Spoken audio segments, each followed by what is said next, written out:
All right, we're on. All right, we are live. Welcome everybody to the Week 10 and 11 Meltdown League cast. Apologize for not having one last week, but you know, life.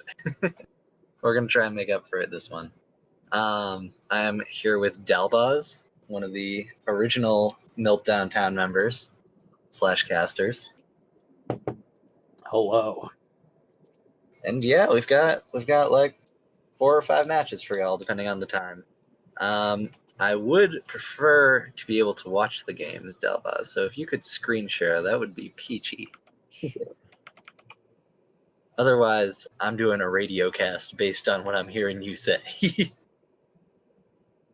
Oh, Yeah. I can now just share Duelyst. That's pretty good. Ah, Well, I don't know what that actually does. So let's neither not do do I. that. Okay. All right, rather than sharing Duelyst, we're sharing screens. Yeah, because it said stream Duelyst, which who knows what that means. Yeah, that's a bit sketchier.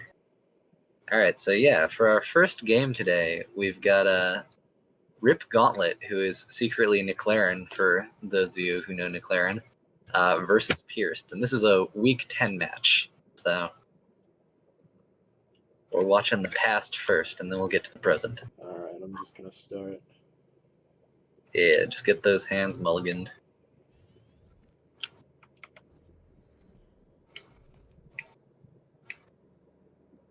Oh, wait, stop Nick. Maybe. Maybe.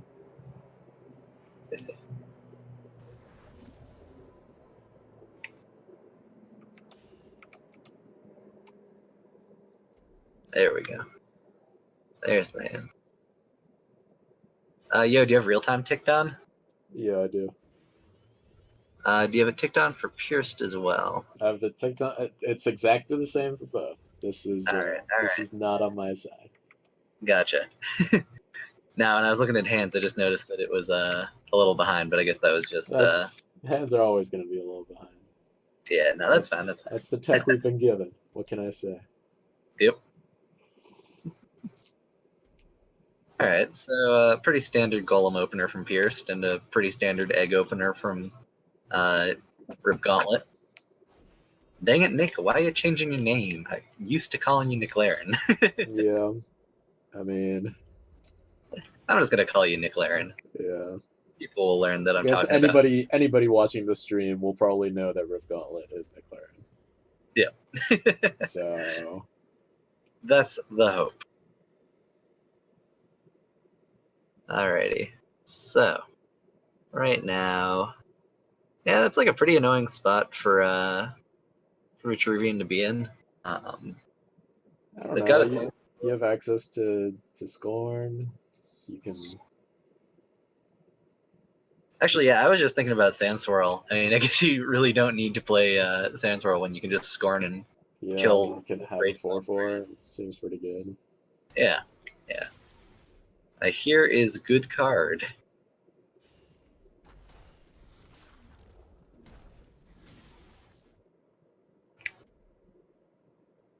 Do you leave the mana tile? And you really can't use it.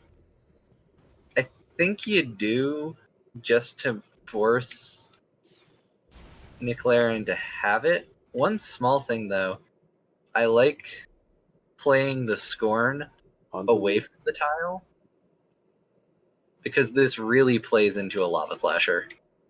Because they can play Lava Slasher on the tile and then use Bloodbound. Yeah.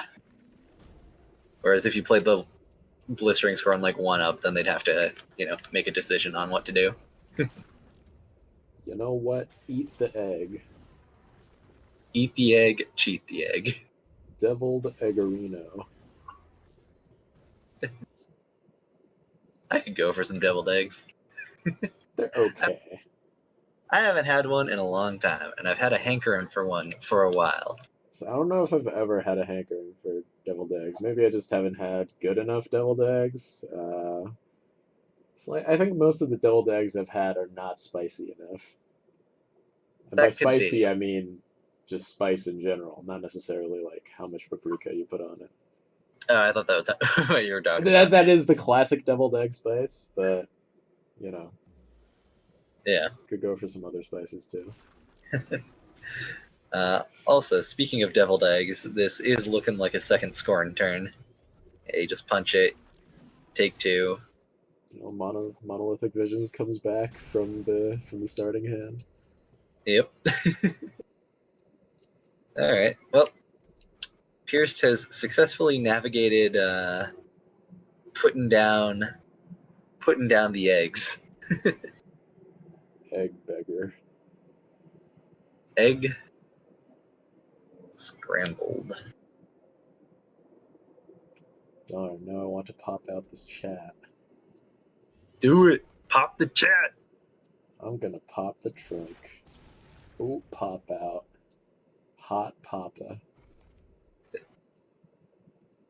Yo, wait, are you signed in as yourself or are you signed in as Meltdown Town? Because in that case, we'd both be signed in as Meltdown I'm Town. signed in as myself.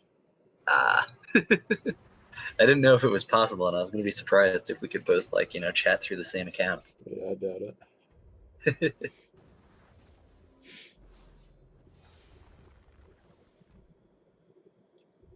Alright, more eggs. This time we're putting a bubble on them.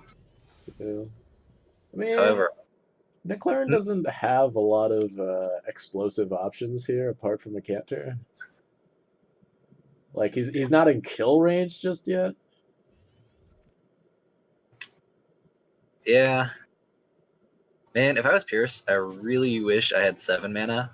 Because it would feel so good to just bounce this egg, punch the Cryptographer, and suit up my Scorn so that it doesn't die to Macanter. Yeah. I guess you could technically make that play by playing your 3rd Scorn. Oh, Rasha's Curse is also good. But I don't like Rasha's Curse into Scorn. I like Rasha's Curse into Second Wish because that protects you much more from like Lava Lance. It protects you more from Macanter. You just get to like keep your minions around, and Blistering Scorn is going to be powerful, especially now that you've blown up the artifact. So you're out of Scorns now. Okay, but now that yeah, McLaren's just moving further away, and I think Pierce has the late game locked down here. Yeah, though XU scale and Progenitor does make quite a board. Yeah, but like it's a board super far away from your opponent. It's a board super far away, but like in terms of BBS, like McLaren will be able to outvalue Pierce pretty quickly if Pierce can't draw into something like a Monolithic Visions to like actually close the game out, and becomes very hard to approach a board that's like 6 Rebirth minions without like an EMP or something. Pierce has the option to fade the Amara here, which they take. And Yeah. then we have one step to see whether or not McLaren holds on to the thumping wave. Yeah. Okay. Yeah, now Pierce is trying to close.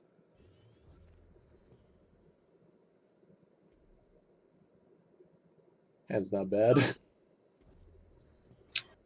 Yeah. No, I too like drawing draw when I am on a lot of mana.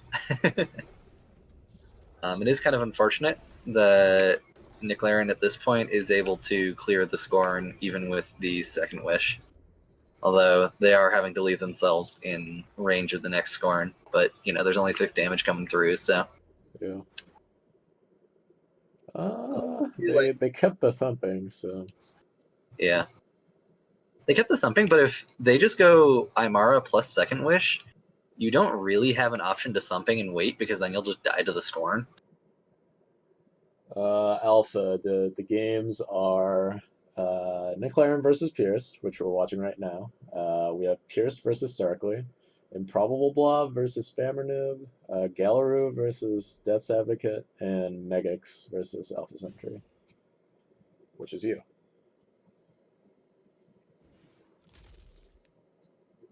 Ah, man, I really don't like this play. Well, okay, so never mind. Also, wow, that's a pretty powerful mid-ranged suite to draw into.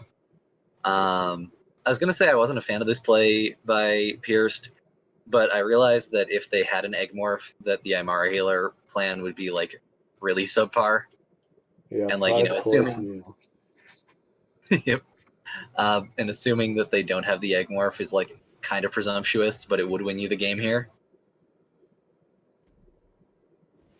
Um, Does I not think, choose to get some immediate. Well, drawing cards is more immediate impact than having them not have an egg, I guess.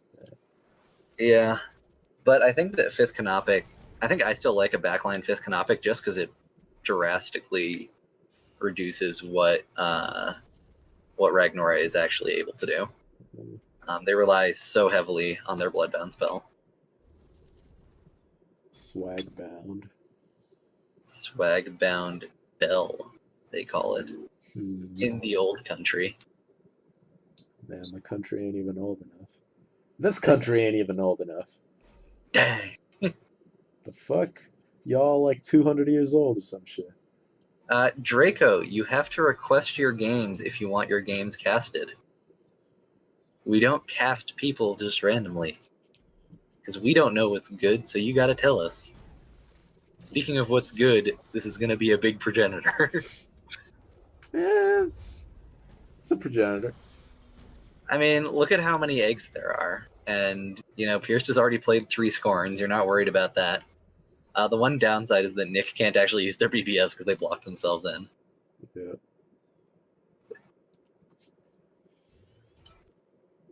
But, like, you know, they can take out a Ripper. Spammer noob. I mean, since you're one of the participants, do you want to veto this for any reason? Was there something too spicy for our eyes to see? Oh, whoa, whoa, whoa. Okay, so it's not actually that great against the Rebirth minions, but that is a pretty spicy Wasteland Wraith. Eh.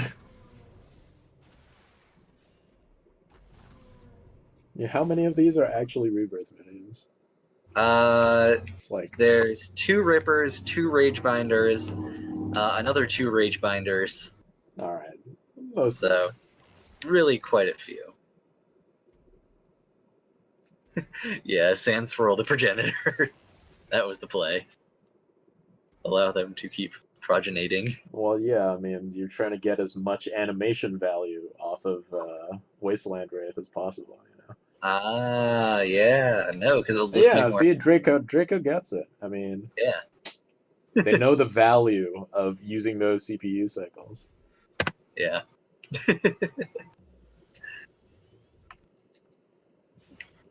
Man, it's pretty awkward how lackluster Sifron's BBS is at like this point in the game. Now, what if Wasteland Wraith said other minions? As in, it would kill your own ones as well. Well, no, it just said, Oh, it just blows up the board every turn. yeah, you'd Plague Wind every turn. I mean, why not? Yeah, I mean, as to why not, probably be a bit too overpowered at that point. But Eh.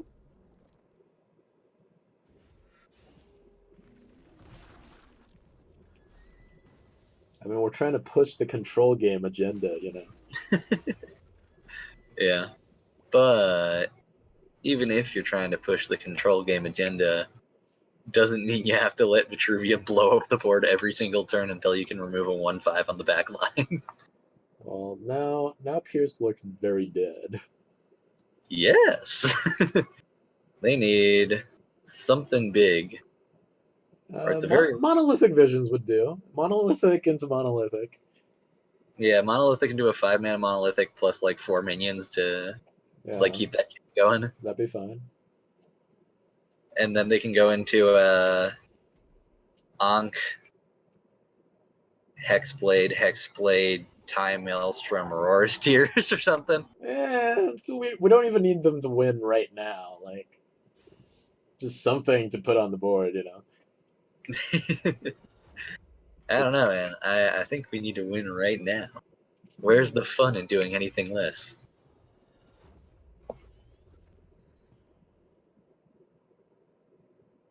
Yeah, this is like a really box awkward. themselves in. Now they're gonna get hit by a Ripper. Yeah.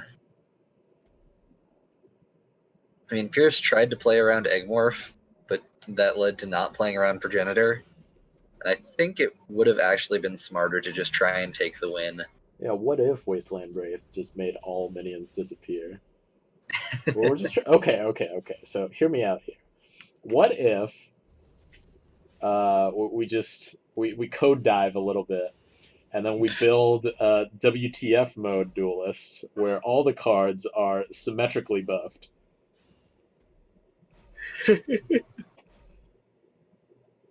That would be quite a thing. And speaking of quite a thing, this is a very nice play by Nick Laren to prevent Nimbus from spawning anything. Yeah, they could have dealt more damage to the face. Could they have? Yeah, both of the. No, because the Lava Slasher wouldn't have been able to get it. Yeah.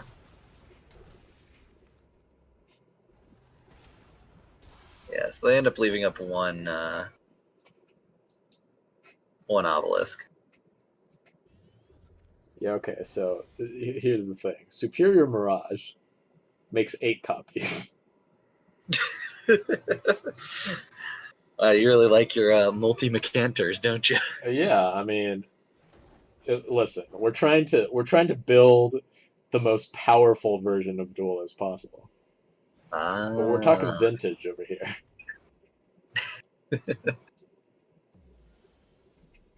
Vintage Duelyst, you say? Yeah, vintage Duelyst.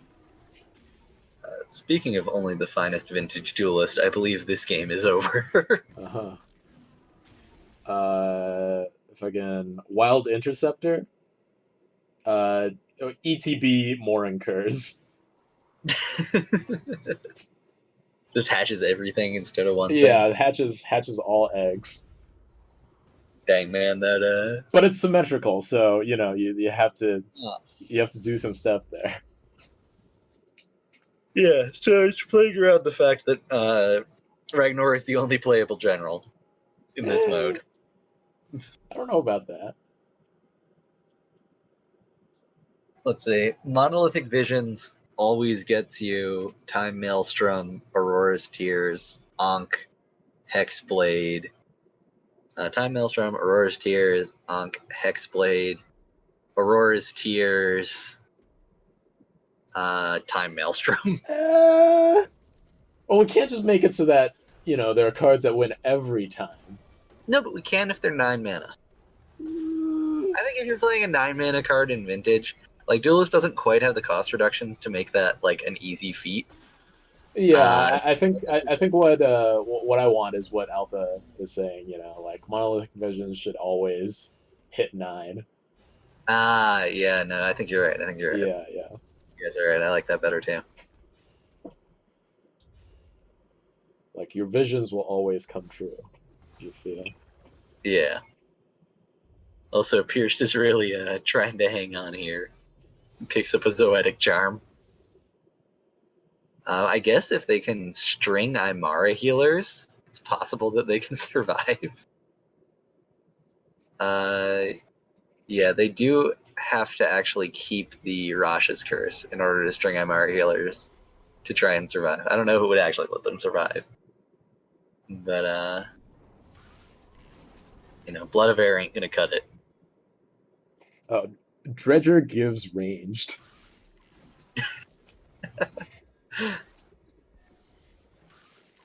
Oh, man. Well, Spammer Noob, like, Mirage is supposed to be like a counterplay card, so I feel like that aspect of the card should stay that way. Yeah, no, we can have 8 copies, but it's still your opponent's. Yeah. I was thinking about what Mccanter could be, but I think they're all pretty symmetrically boring. Yeah. So let me think about that one a little bit more. Yo, Lava Slasher has Rush. Lo- So it fights and then runs in. Oh, I thought you. What I was thinking is Lava Slasher is just as big as it is, and it doesn't have the like, it fights something when it ETBs, but it just has rush. Oh, no. It still fights. It fights and rushes. Oh, okay. Yeah, Arbitrage Mirage. How do we change Rook? Do we just multiply all the abilities by 4? Uh, Rook, I These are the think, needs more work. All right. All right. And we're moving on to our second game. Moving on to our second game while we discuss truly the finest duelist. Yeah, the most powerful duelist.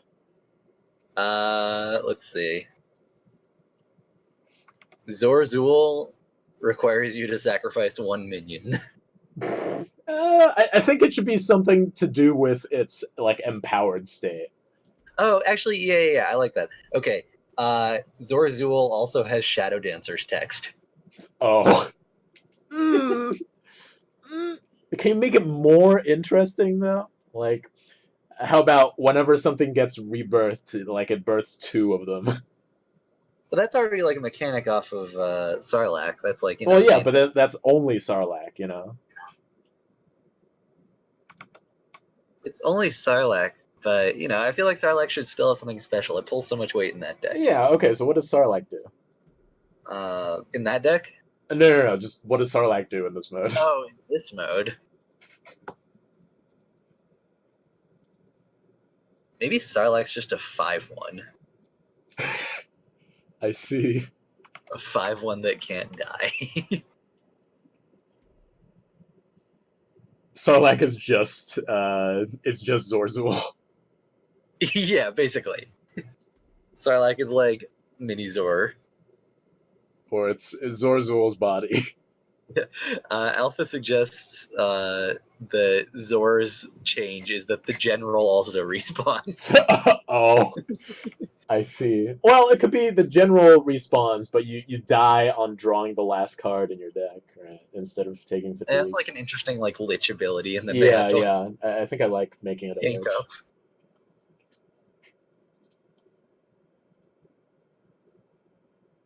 All right, let's see if these hands need So, swapping. what if you change the wording to your general has no life total but dies when you run out of cards? The life total just like goes away. Yeah, but I also like the possible counterplay from like, teleporting somebody else's general somewhere.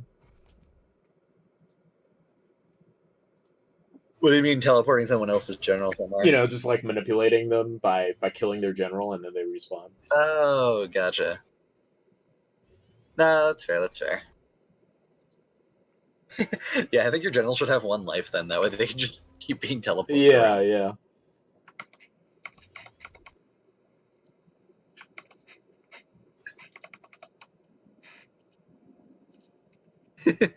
Oh yeah, Poncho's saying Memnivore can mill 10. I think at that point, Memnivore should just, like, opening Gambit, remove your enemy's deck, and it's just the counter card to Zor. Or a lot of things, I guess. Killing your opponent's deck on 7 is pretty okay.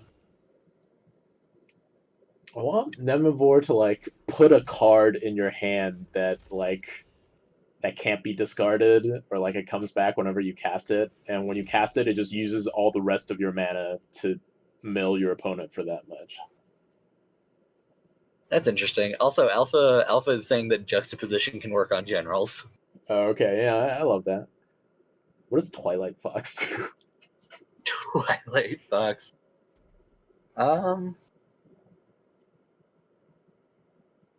Maybe Twilight Fox gives your general backstab and lets you select the target you teleport. Like, what if Twilight Fox was also a Mask of Shadows and it's a targeted teleport? Just like whenever you trigger it, you just backstab. Well, basically, when you trigger Twilight Fox, you choose an enemy minion, and it teleports behind your general, or an enemy minion or general, and it teleports it behind your general, and then, Twilight Fox also generically acts as. Also, wow, this is a pretty brutal start from McLaren right here. Yeah. It teleports an enemy behind your general, but it also gives your general backstab 4, and so, But then instead of Legion counters Memavor. Yeah, what does Legion do? I think Legion spawns Crestfallen around itself as well as putting them in your hand. Just like 8? Just like 3 mana, 8 of them? Well, not necessarily. Like, it still has Intensify, So, Oh, sure, okay. So it's 3 mana, and you put a guy on the Yeah, board. so one in the hand, one in the bush, as it were. Yeah. Okay. Yeah, Legion represents that age-old adism. Actually, looking at Pierce Sand, like, that was a pretty brutal turn, but Scorn really does do wonders in clearing up this mess. Yo, okay, so Bone Swarm should Echo Slam. If you've, so it should deal 2 base and everything around it. But also, it deals damage to the enemy general, like, +2 for each, like, friendly next to them. Ah. Yeah, that's pretty intense.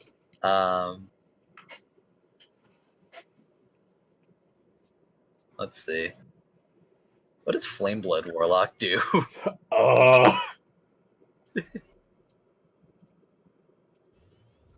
Okay, how about this? Flameblood Warlock also destroys any artifacts on generals, and they take 5 damage per artifact destroyed. I feel okay, so we have to find some way to differentiate that from whatever Rasha's Curse does. Because I don't know what Rasha's Curse does, but I feel like it's probably pretty close. Probably. What if Rasha's Curse Blood of Air is a minion and destroys a random artifact? But then, what? I'm hesitant to put like other cards' effects on a powered version of the card, because then we need to find ways to differentiate the other card. Yeah. Oh, yeah, that's true. That's true. Spammer brings up the idea that it could spawn additional dervishes. Yeah, I would like if Rasha's Curse just like spawned dervishes equal to the number of charges destroyed. Oh, charges destroyed. I was gonna say, what if it destroyed all artifacts? What if it artifact defilered and gave you dervishes equal to the number of artifacts it killed? Yeah, okay. I was thinking it was still just 1 artifact, so you would get 3 dervishes max. But I mean, that's actually a much more powerful spell. Yeah. Yeah, Alive Duelyst. This is our ideas for vintage Duelyst, where everything is overpowered. Yeah. See, we have to take the Dota line, If anything's worth doing, it's worth overdoing. Yeah. It's like your idea of balance should be that if everything is overpowered, then nothing is overpowered, and everybody's having the most fun.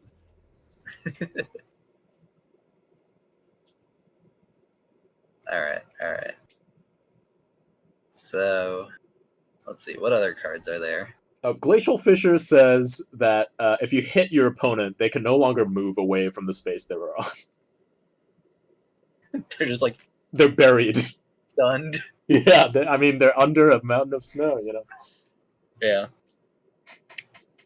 Yo, what if Mesmerize has the, like, Hearthstone Echo mechanic? What is that?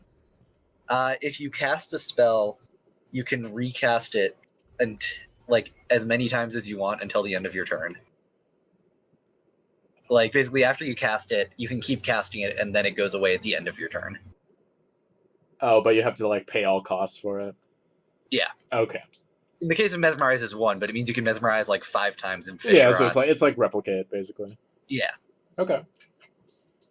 Yeah, so you can just like mez somebody for as much mana as you have. Yeah.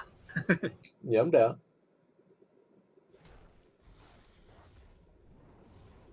Well, think if everything is underpowered, uh, it would probably just mean the same thing power wise, but like people would have less fun because the mechanics are less interesting because they're all underpowered. Yo, what if, or how do we deal with fractal replication? Because I feel like it's got to have fractals. Ah, just like the mathematical concept. Yeah. Yeah, You know, like maybe every turn it like Fibonacci sequences additional ones. yeah. I think it should like Silithar Elder, right? Like it should be like a thing gets fractal replication, and then at the end of your turn, or okay, it makes some immediately, but each of those says like either at the end of your turn or at the start. I guess it should be at the end of your turn. It generates more fractals. Yeah. Well, I think it's at the end of your turn actually. The power level of this mode is high enough Yeah, that I do think it's an at the end of your turn effect. Also, this fifth Canopic is going to be pretty breaking. Beck Brick. Alpha's idea for fractal replication is that they keep spawning copies of themselves, but each copy has -1/-1 until they stop being able to spawn. Yeah, that's pretty good.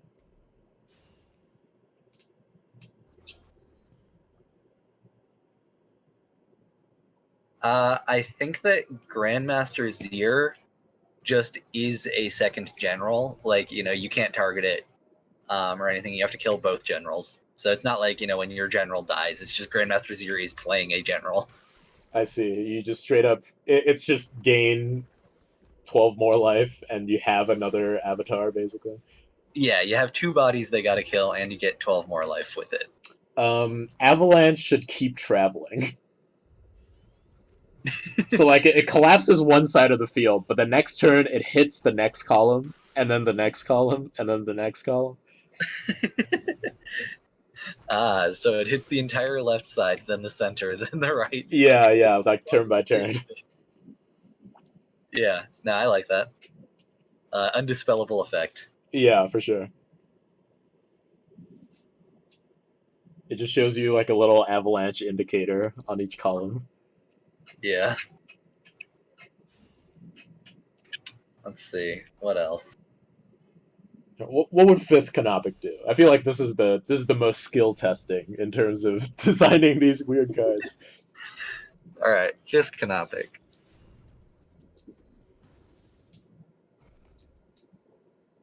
It's looking bad for our intrepid lizard. It's true. It's looking bad or good for the fifth Canopic. This is true. I tell you what. I mean, our intrepid lizard really just needs to find one thing, but like it's gonna be hard. Yeah. And, this Blood of Air isn't really doing much for them. Yeah. Let's see. What does fifth Canopic do in our world? Maybe fifth Canopic stops the opponent's general from moving.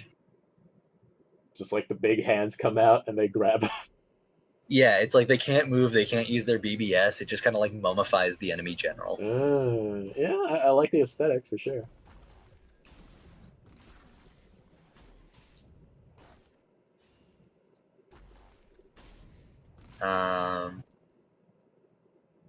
Let's see, what else is there? What does Star's Fury do? Hmm. Hmm. Guess Stars Fury. Like, what place does Stars Fury have? Just in the game in general, like it's an anti go wide tool. Yeah, it's like a board wipe that you can position around. That can also act as a finisher.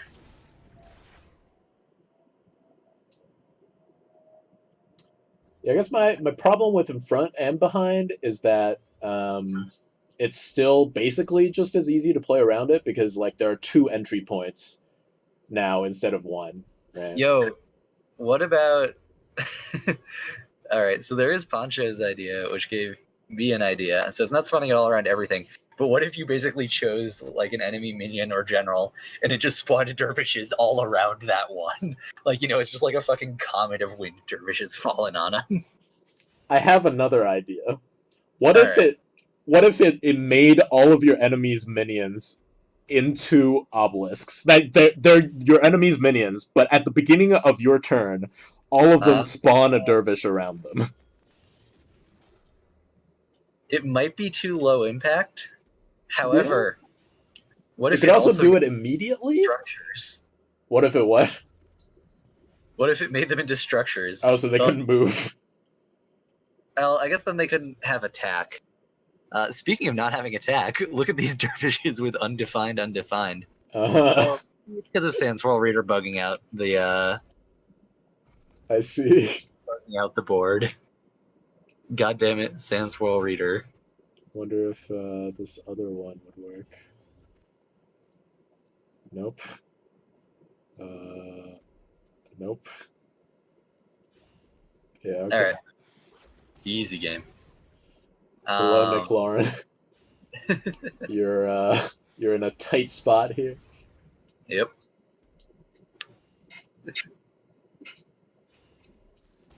Let's see.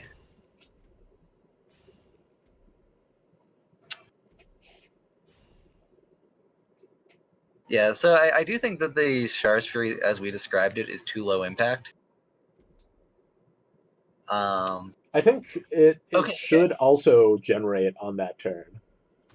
So what if we changed it? Because I like the idea of it generating on each turn, but what if each minion a wind dervish attacks this turn, or like each enemy a wind dervish attacks this turn gains summon dervish? How's that for wording? So we can Yeah. also stack multiple summon dervishes onto something, Oh, okay. I see. So you can turn your enemy's creatures into trigons if you want to. or your enemy's general into a Trigon. Oh, that. Okay. Yeah. Okay. That's sick. Yeah. That's fucking sick. All right, we found Star Yeah, we Fury. found it. We found it. It took a little bit of time, but that's what Yeah. this is for. We pretend that we're casting, but we're really watching games and inventing new modes for Duelyst. Yeah. I mean, this is what the people want. Yeah. Obviously. I mean, the people want an expansion. We're sort of doing that. Or Yeah. a balance patch. We're doing a balance patch in a way. All right. There are so many games y'all played. Jesus. Can eggs also have rebirth? Yeah. Eggs are Sarlacc. All right, all right, all right.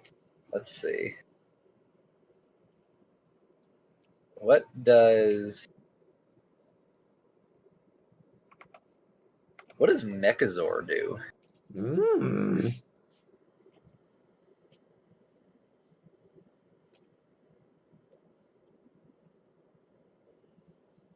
Yeah, There are two. Megazord currently is just a big boy. Well, Mechazor has always just been a big boy. Right. So what I'm saying is here, Megazord should also just be a big boy. Okay, what if Mechazor was actually also Abhorrent Rebirth and had Rush? Mm. Ate all the mechs on your board and conglomerated them into one rushy Voltron-y thing. So just whenever you drop Megazord, it like is whatever it is currently, and then it also grows. Yeah, Okay. Yeah, I'm on board. and it has Rush because you need to make it playable. Right. In this most powerful of formats. Yeah. Could it do something cooler? Maybe.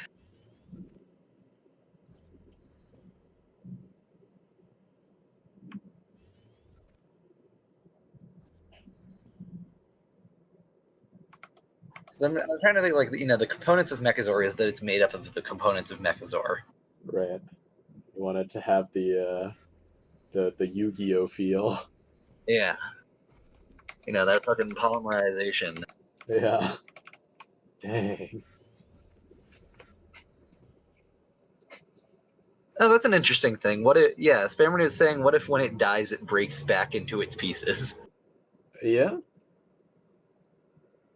So, like, maybe it's not as powerful. Maybe it doesn't have, like, Rush or something, but maybe it's just a big boy that when you kill it, it has Dying Wish, resummon all the mechs that were on the board when this was summoned. Yo, okay, what if when it explodes or dies, it just scatters all 5 pieces around the map, like as far as possible from each other. But if you make them all adjacent again, they just resummon Megazord. Oh yeah, we could just add that as a keyword. Yeah.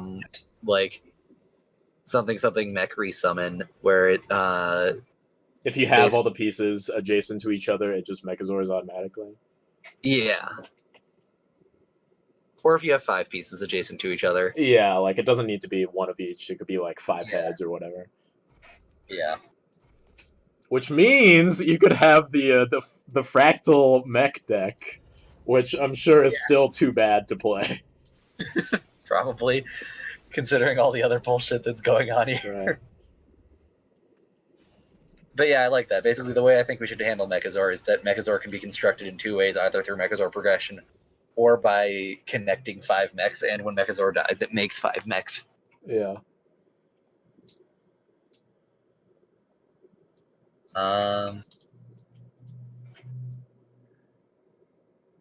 What else? What does Ray do? Ray costs -1. Because right now, the only interesting thing about Ray is that it costs 0. I see. It just generates a mana crystal? Yeah. Or 2 if you play it on a tile. Well, what do battle pets do?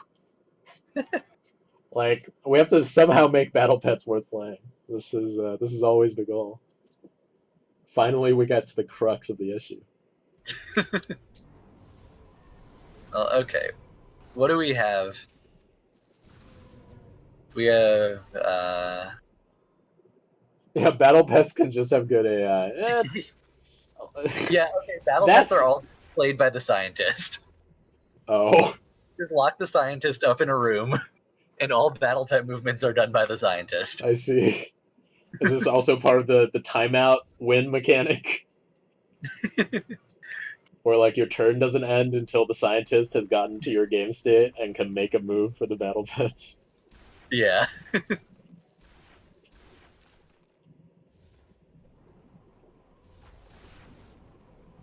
I think I like that for battle pets. Is just have a real person play them. Yeah. Nah, specifically the scientist. Damn. Also, dang, yeah, look at that hand for Nick. 3 Mechanters and a Big Egg Zone. Yeah. Big Egg Respect Zone. Gigantic Oof. Mm. Alright. So... so I like how at this point, what's the name? What's the one that lets you control battle pets? Zukong? Yeah, what does Zukong do? Because it can't do what it does anymore, because now it's being played by somebody who's better than you. Right. Well, Zukong can still do something. No, it just shouldn't be that you can control your battle pets normally, because that's now a downside. Right.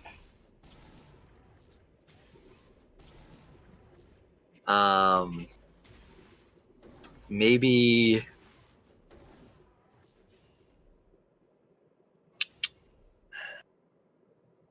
Oh, here's the thing. Zukong makes it so that the scientist gains control of your game. Ah! Instead of yeah, it liberates you, not the battle pets. Yeah.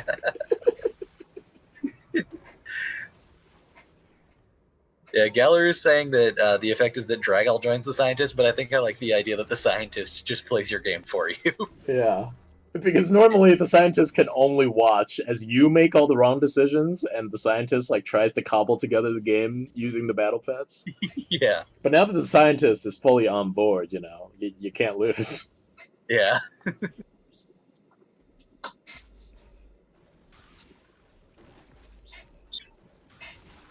Yeah, that's basically what Zukon does.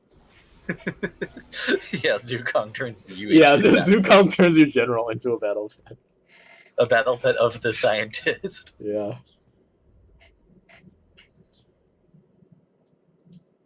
Yeah, there's a cool play here from Pierced where they get to take both the egg and the Mecanter, and then run the Mecanter into the other egg, which is like pretty fucking sweet. Mm-hmm.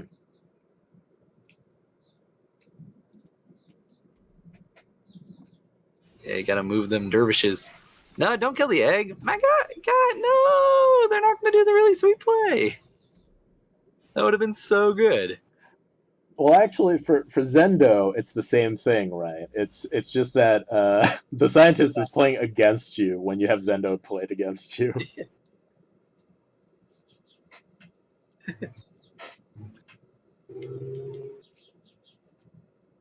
Oh man, Pierce, you would have stolen that egg.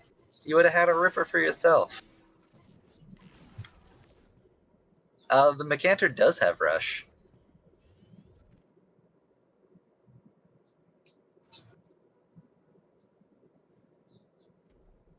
Well, I mean, let's see.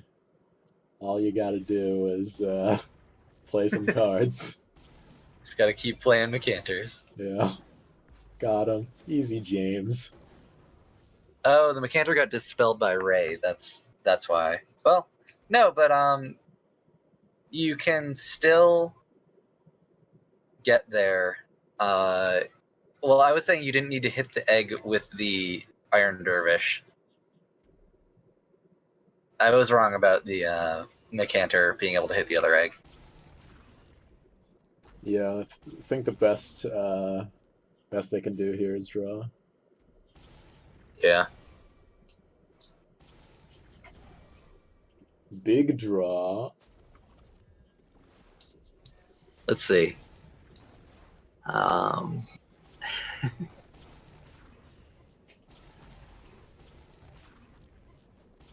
Oh, got the slight spoiler. Take it where you can get it.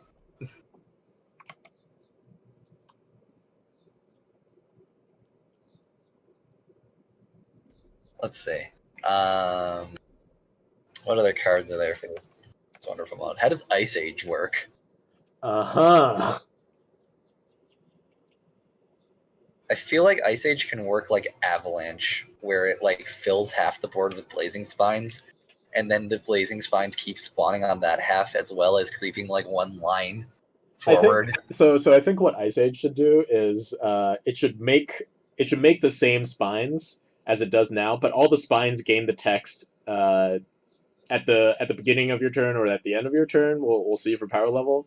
Uh, generate spines around it, Yeah, I like that. or maybe that's just how spines work in this mode.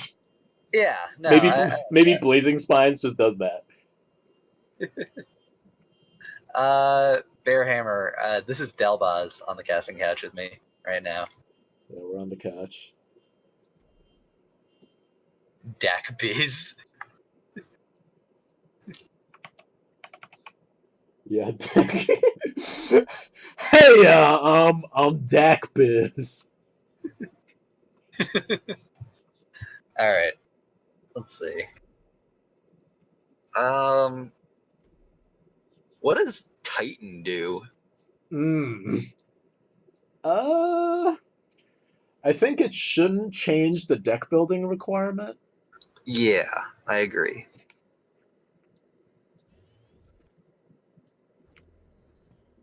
I mean, if we go into the realm of things that aren't really doable in Duelyst right now, we could Yeah, go. we should go without limits. All right, we could say that Titan allows you to equip 3 pieces of Lionar equipment, and you get to choose which those 3 are. Like you just get like a scene or like a setup where you get all the Lionar artifacts, and you just get to choose 3 of them, or choose them 3 times. Oh, I see. So you get like an armory, basically. Yeah. Yeah, that's You sweet. get to pick 3 pieces from the armory. Yeah. And maybe the artifacts can't be destroyed as long as Titan is on the board. Okay. Yeah, I'm down. So you can just like triple Dawn's Eye punch people. Yeah, basically. Yeah, that's pretty good. Or you can like, go like Radiant Standard, Heaven Bolster or whatever it's called. The one that The force field bulwark. yeah, the force field one. Yeah. And then just like punch something and summon 2 guys with force field. Yeah. I like that.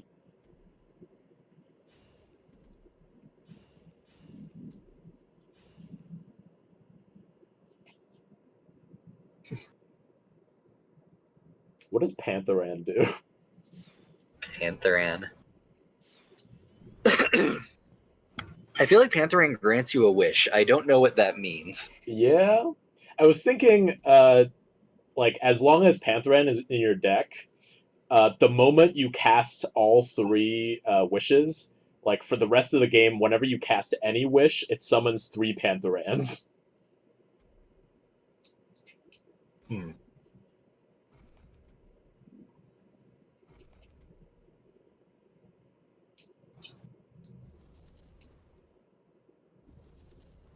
Like, I feel like it's a little bit weird just to have that as an ability of a card in the deck. Yeah.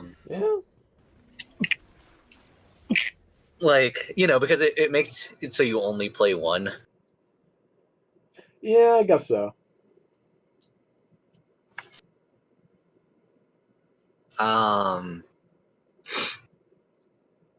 Grants wish for mobile client. Holy shit.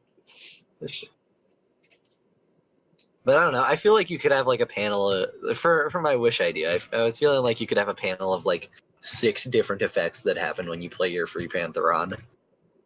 And like it grants one of those wishes, similar to how the armory works with Titan. Yeah. Would they be wishes that change how Pantheran works, or just they change how your game works? I think they change how the game works. Maybe they let you like cast a Vitruvian spell. Maybe it's like you can Superior Mirage, you can Blood of Air, you can probably not Monolithic Visions, but you can like Dominate Will. Sure. Do you like replace your BBS or like? Well, no, you don't replace your BBS. It's just when you play Pantheron, if you've played all 3 wishes, it Oh, costs then 0. it also does another thing. Yeah, and granting a wish can mean like Star's Fury, Blood of Air, Superior Mirage, Cataclysmic Fault, Dominate Will, or something. I'm down.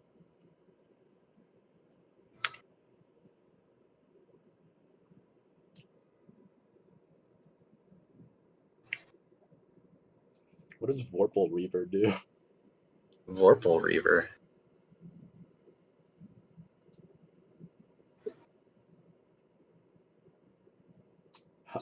Nick Laren with the big spoils. Those tile-based spoilers. Wait, this is a replay of Game 3?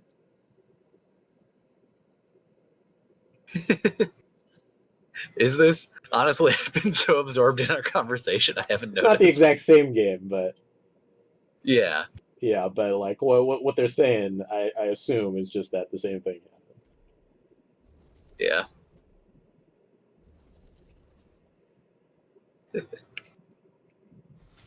What does Kensho Vortex do? We're still on Vorpal Reaver. Yeah, but, we're still on. Yeah, it's good to have some queued up. Kensho Vortex. I feel like there's a ton of stuff that I want Kensho Vortex to do just like right now. I like how we are still on Vorpal Reaver though. Yeah. Go to Kensho. All right, Vorpal Reaver. I mean, one thing Vorpal Reaver could do is what if it like infuried? What if it cast Wraithling Fury on all Wraithlings when it died too? So it spawns 6 and then made them all 5/5s, in addition to any existing ones becoming 5/5s. Yeah. But also the Vorpal Reaver thing is like when you deal damage to it, you take damage. Well, are you thinking of Spectral Revenant or Vorpal Reaver? Oh, right. Yeah, I was thinking of Spectral Revenant, but I said Vorpal Reaver. All right, Vorpal Reaver. I'm down for Vorpal Reaver doing that. Just like it Yeah, just like empowers. just like makes them all angry. But yeah, all right. We can go on to Kensho. We can go on to Kensho now. We can come back to Special Revenant after Kensho. Yeah. Alpha suggests Kensho Vortex starting at 0. Revenant costs 7. Yeah. I mean, the easy fix to Revenant is just give it Frenzy, inherently. Yeah, Kensho should just cost 0. Probably. I feel like it needs to be more complex than that, though. Yeah, but as starters. Yeah. No, we can start with it costing 0. Yeah, lasting for the rest of the game is cool. Uh, you know what it could do is whatever you get off of the Kensho just also costs 0 for the rest of the game. So if you have copies of it, If they you cost have 0? copies of it, they cost 0.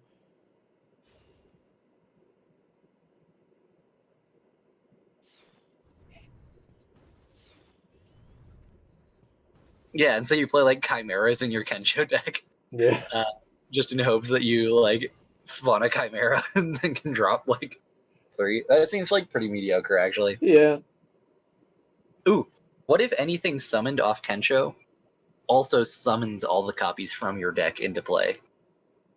Yeah, could also do that. Because it keeps the RNG aspect. It's like, ooh, what am I gonna put in my deck? A bunch of random bullshit and spells. Yeah, I guess the pool is so huge. It's gotta be like Yeah, a good way to figure that out. but the pool gets smaller at larger mana costs. It's true. I guess eventually. Okay, so like the board is only so big. Yeah, but it only counts one time Like because it has to pull them out of your deck. 43 creatures, like, is not even enough to exhaust like a faction pool.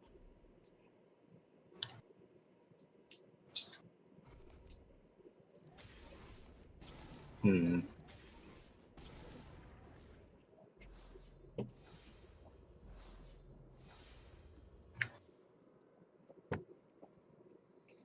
Ah. The attempt to that's rough.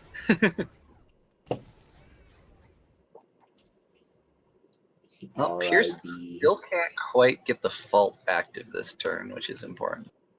Yeah. Eh,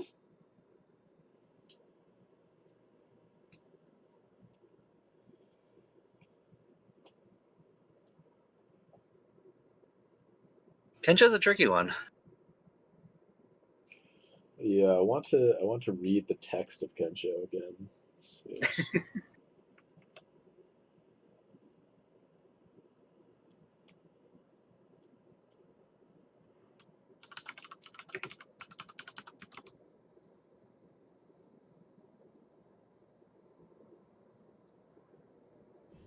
it Kensho Vortex.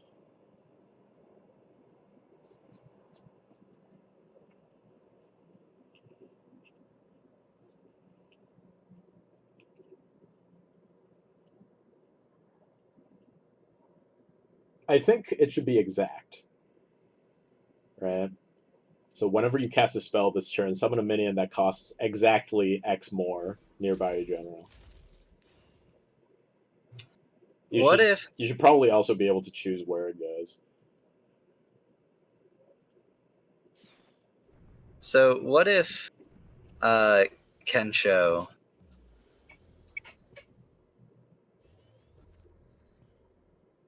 Oh, Okay, okay. I like Alpha Sentries, which is a lot like Spell Shaper's Marrow from Magic. It's just like a pod for spells and creatures. Oh yeah, yeah, I like that. It probably wouldn't cost 0, but I think I do like that. Yeah. It costs like 4 or something, or 4 is in like this mode, not in Duelyst as it is balanced right now. But 4 mana do nothing is pretty backbreaking and Oh, I scary. always thought that it just like made something that hasn't been up to that point, like it gives itself some space, but that's good. That means that it's not as bad. Yeah, It's been a long time since I played with this card.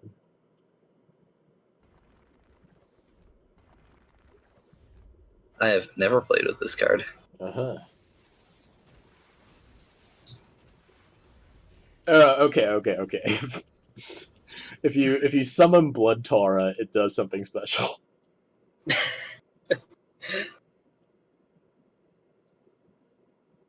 What if summoning Blood Tora equalizes life totals? We could just keep stacking it on so that like whatever it generates also has a special effect.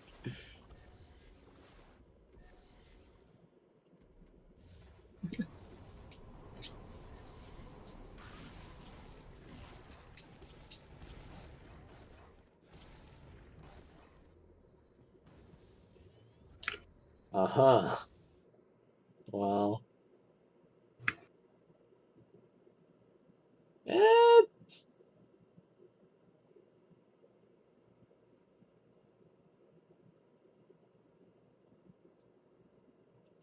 I mean, yeah, I guess so.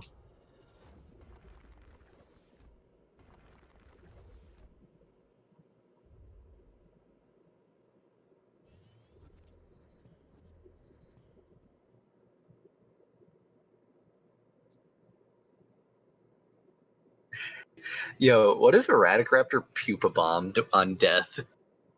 That'd be pretty sick. It's just like On this, death or just on attack or counter attack? like on a counter attack or counter attack, like Okay, that's pretty sweet. like it just sort of like freaks out after it attacks and explodes Yeah, itself. it is erratic. Yep. More like Radical Raptor. Eh. I do agree with you, Megix. You do summon the big dino here. Oh, speaking of the big dino, what does Extinction Event do? Hmm. Well, it still needs to do something with eggs. Yeah. That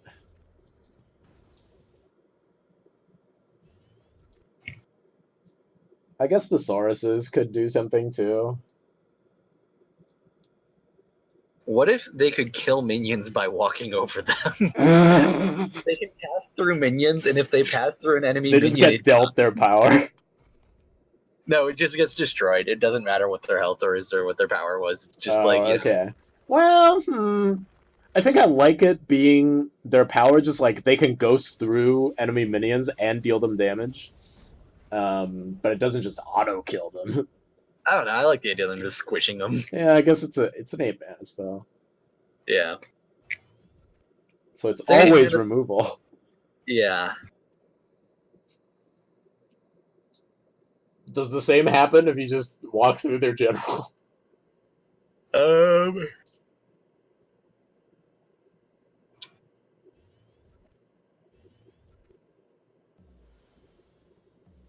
Yeah, Okay. I think so. Also, dang, rip pierced. You're R.I.B. about to get extinctioned. And the comet ain't coming fast enough from that wasteland raid.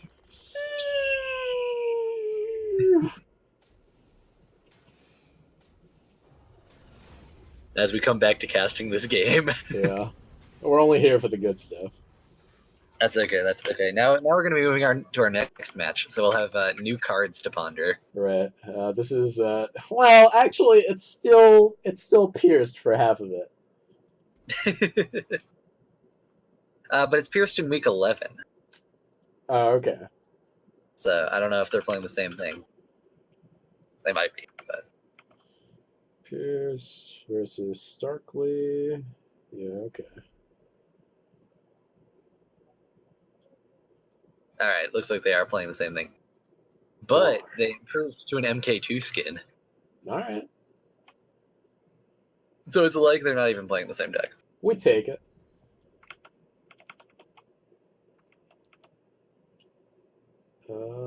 Pierce versus Starkly. Okay. Oh, now we got some more Songhai stuff to think about. Well, I think Starkly's on Wanderer, so which does bring up the concept of what should Wanderer do. And Now that's a question.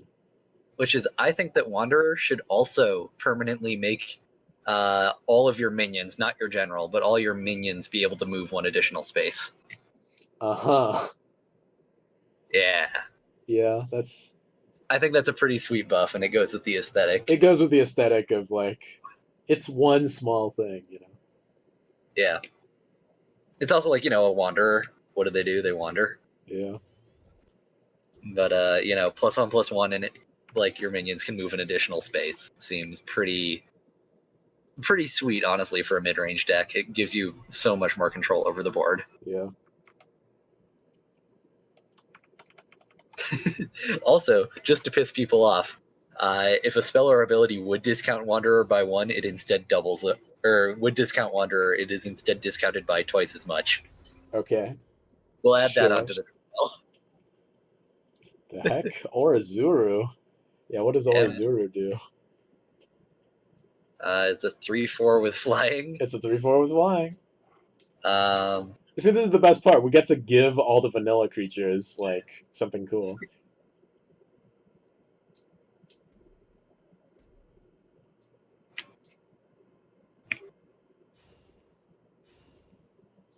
yeah. Okay, so Orizuru, it's like a crane, and the cool thing about it is that, like, its attack, when it does its attack, it, like, makes paper cranes. Mm. So I wonder how that can be used. So I It feel could like that's just kind it could just give your team flying. Yeah, it could just give your team mass flight. But then Mass Flight has to be its own card, obviously. It could have opening Gambit make 2 1/1 paper cranes, and paper cranes are like 1/1 flying rush that die at the end of the turn. Okay. And It so, could- it like comes out of this flourish of paper cranes and just like, it's like darts. It could make them whenever it flies. So like whenever it travels more than 2 spaces, it makes them. Honestly, opening Gambit is probably more powerful. Yeah, but like in addition. Oh, yeah. Yeah. Because I feel like in this, like anything that doesn't do something the moment it comes out, just like is not good enough, probably. Yeah.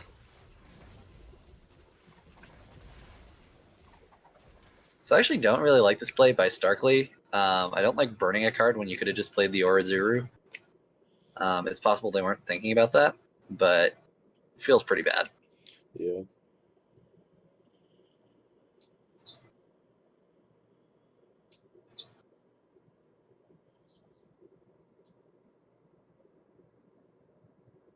Let's see. Do Heartseekers have Death Touch? uh, I guess there isn't a word for Death Touch in this game, but like, Death Strike Seal. yeah, they just automatically have death strikes. Yeah. Wait, what do BBSs do? Do BBSs just all do the same thing still? Because otherwise, like, I think BBSs do the same thing, but things they do different things. Or like, they could be like empowered or something. But like, sure. the ones that summon minions summon like better ones. Okay, yeah, that's what I was thinking about. Because if that's the case, then like, uh, summon a Heartseeker becomes much more powerful than anything else that another general can do. I don't know. What if Ripper Eggs had Force Field? Mm.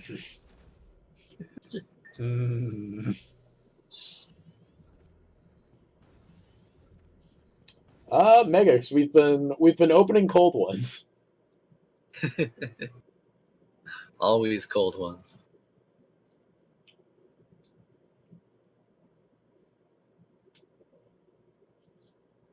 let's see. What if Ripper spawned hatched? Yeah. So I do think I like Ripper eggs having force field more than spawning hatched. I think that's like a more powerful ability because they would still have force field when you put them back in an egg the next turn. Yeah. Huh.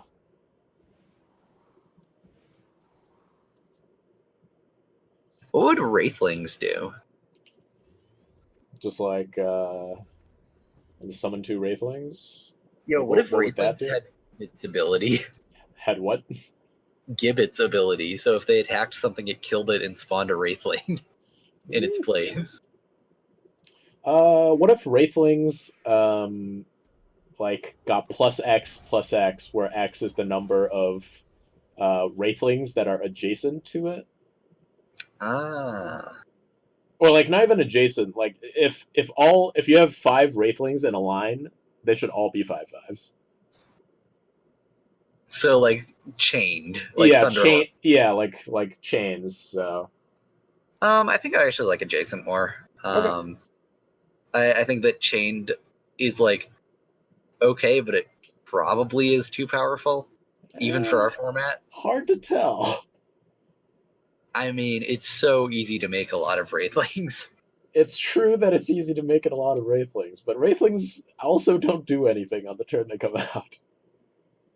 It's true, but I don't need things to do anything on the turn it comes out. If I can use 4 mana between BBS and Wraithling Swarm to summon 5/5/5s. Also, like the anti-aggro tools will also have to be better. Yeah. But I'm saying even by the standards of what we've been talking about, I think this is slightly too powerful. We haven't talked about any anti-aggro tools apart from Fury of the Stars, or Stars Fury.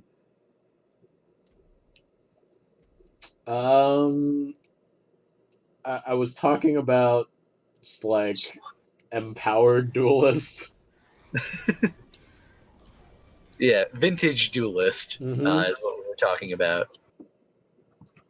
And coming to a conclusion as to how to make Duelyst more powerful and more fun. Yeah.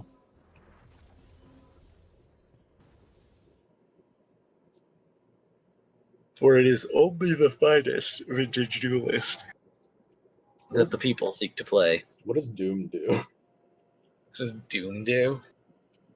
Maybe Doom just lasts 1 turn. It gives your opponent 1 turn to finish the game. Also, I don't like that replaced by Pierced. You're on 7 mana. What did Like, Pierce I replace? second wishes. A Monolithic Visions. Oh, okay, yeah, for sure. Also, the rest of their hand is kind of anemic. Yeah.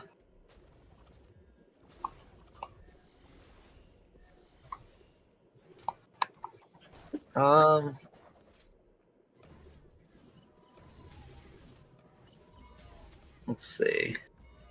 What if First Wish tutors?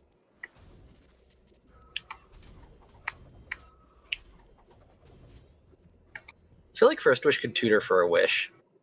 Sure. Although that does make it less powerful than Yeah, draw. instead of drawing card. Yeah. Or in Yeah. addition to that, it also tutors for a wish. Nah. Or What if it draws a card or tutors for a wish? We have modular abilities now.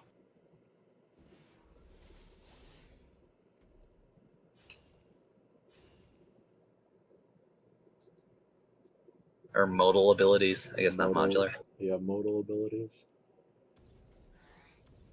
Also, it's interesting here. Starkly could have actually prevented lethal if they had chosen to not go face and flown the Orazuru next or behind the Azure Herald. They could have prevented lethal if there was another if there not, was another Blood of Air, but now they're putting themselves dead to Blood of Air plus Second Wish. Hmm.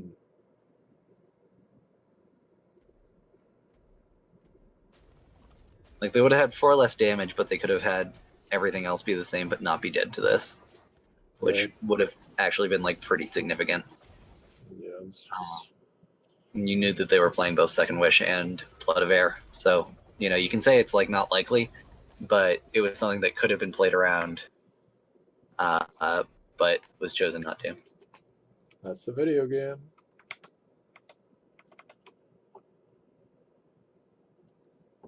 Pierce versus Starkly, game 2. All right. What does Juggernaut do?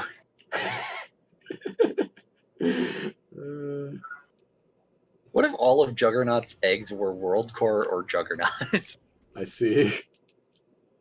Also, I think World Core Golem should have Blast. I think it should just like fucking like slam the earth and like break it, you know?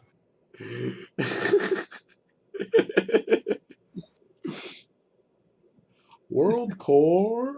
Yeah, what do all the golems do? Like, all the golems need some sort of theme, I feel like. Like, they could all do powerful things, but I think they should have a theme. Yeah.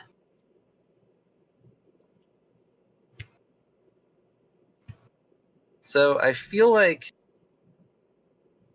golems are. Oh yeah, you want to start the game while we ponder what golems Yeah, do? I'm doing mulligans. I didn't see that. I guess you're on another screen.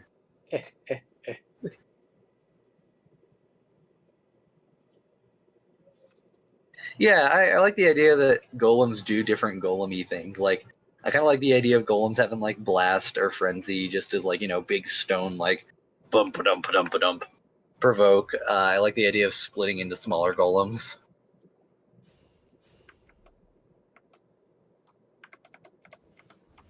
Like, there's a variety of like golem-like effects.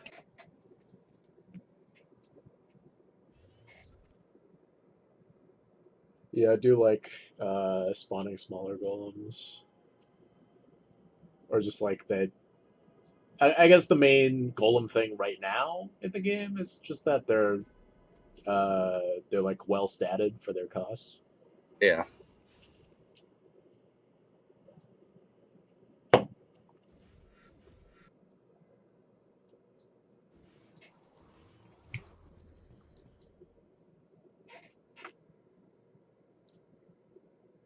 Mm. What if golems had what if golems damage wore off at the end of turn? So you have to kill a golem. Yeah, you To have to kill it entirely, like, otherwise it's get just that a rock, you know? Yeah.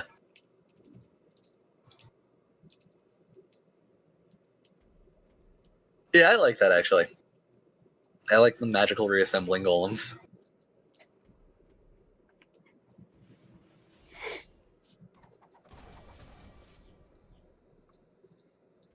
But I still want World Core to have blast. This is fine. World Core can be a special case. Yeah. What is It's 9 mana 25/25. what does Tusk Boar do? Tusk Boar. It is fast. That's Yeah. the mission statement. Tusk Boar is fast. Tusk Boar is fast and Tusk Boar does gore. Mm-hmm. Um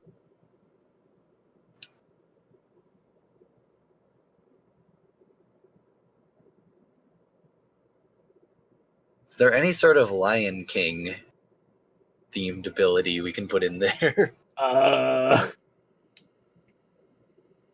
Just make it Pumbaa.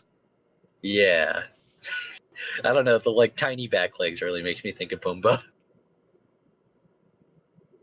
How about Tusk Boar deals deals its damage plus however many tiles it's moved this turn.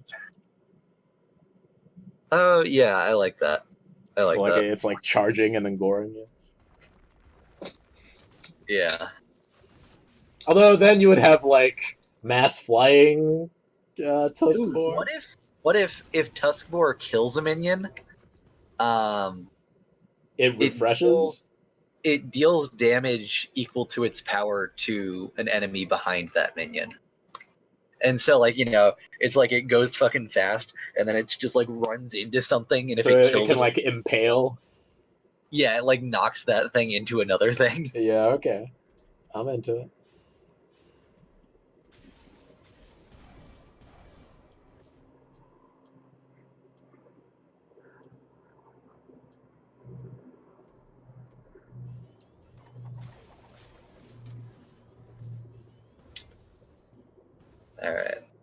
what does...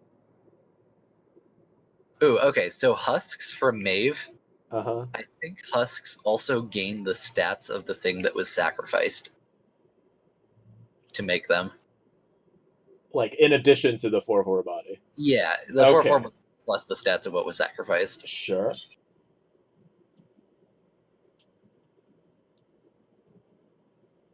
Yo, what does Spelljammer do?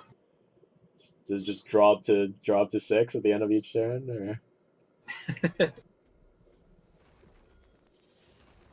I don't know.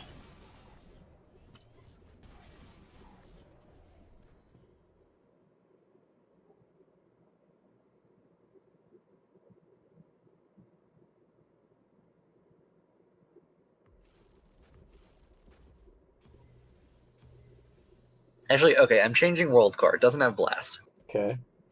World Core deals damage in a 3x3 radius. Okay. So, like, when it drops in, it just, like, super immolates? So it doesn't super immolate, but anytime it attacks, or maybe not 3x3, that's really big in this board, but like 2 spaces out. So, if my World Core is where Reva is right now, Yeah. it hits if it attacks from here, it hits everything up to the top and the bottom, as well as 2 spaces forward and 2 spaces back. Like, just like its attacks do this like big AoE damage. Is it like a cross, or? It's a cross, but with corners covered. I see. So 2 up, 2 down, and then the corner is adjacent. Alright. Yeah. It big. Yeah, I really want to make the like Earth Pound aesthetic feel.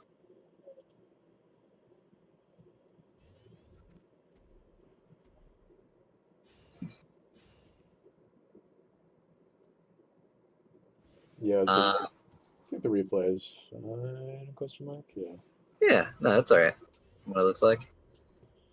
Ah, what does Jax do? Ah. Rat, we're talking about vintage Duelyst. Yeah, this is RHacker and Dalboz's vintage Duelyst experience. Yeah. How to make every card overpowered so that the game will be the most fun. Okay, Fun so quotations. I think that not on opening gambit, but when a mini Jax enters the battlefield, it attacks 3 things randomly. Okay. I like the idea of it just being those little like mini Jacks off of like Jaxies being those like little spinning sparklers, and so they're just like pew, pew, pew, pew, pew. And then when you summon Jax, it just summons like 4 of those, and they're just like pew, pew, pew, pew. Yeah, I'm into it. All right. Deals 12 damage randomly distributed.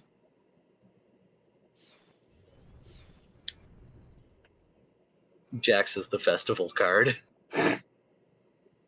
The also neat thing is that mini Jax's damage will scale if they have passive buffs because they're attacking 3 times randomly. Right.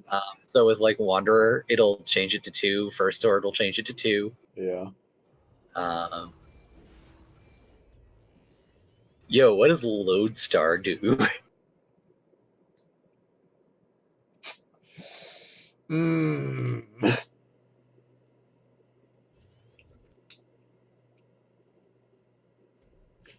I think Lodestar should pull things in one at a time, and once something is adjacent to Lodestar, it cannot move. I also think that Lodestar should have 0 attack and should be invulnerable. Yeah. Either that or have 0 attack and have like 80 health. Well, it should definitely not be targetable. Oh, yeah, no. So it should just be invulnerable. Yeah. It's just an invulnerable airdrop, 6-drop, that at the end of the turn sticks 1 thing to itself, and that thing can no longer move. Yeah. That would create some pretty funny situations where, like, you've got, like, both generals stuck to it, but you can't... And I think it should just be things adjacent to it are stuck to it. And so, like, there's the counterplay of, like, sticking stuff around it so that they can't. No, I don't think it actually needs provoke, because I like the idea that when two generals are stuck next to each other, they can like whack each other while stuck to this ball. It's just a big Katamari. Yeah.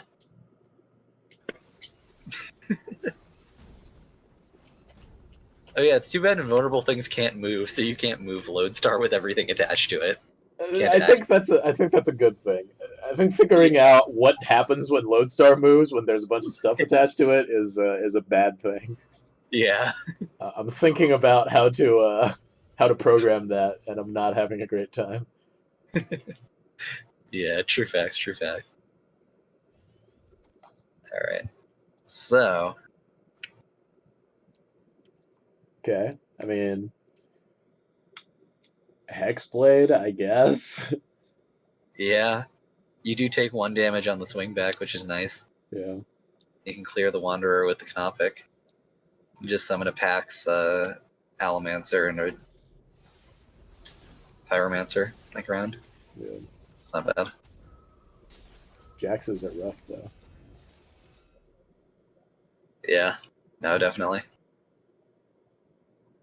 What does Corpse Combustion do?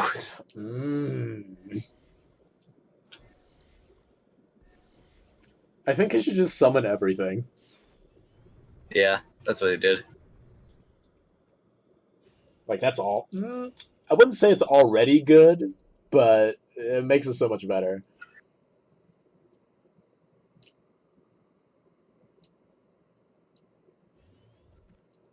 Whoa, I've never seen this skin before. The Kron skin or the EMP skin? The EMP skin. Oh, yeah. Plum Oh, yeah. MP. I think in honor of Steve, I believe that with Kron, all prisoners should have force field as long as Kron is alive. I see. This is fair. The prison industrial complex.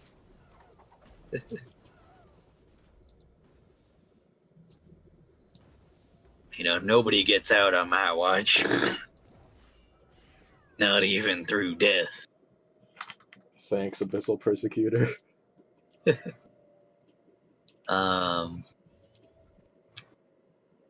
What else? It's like Bone Reaper, I guess. Yeah, we were talking about Bone Reaper. Should deal 2 plus its health.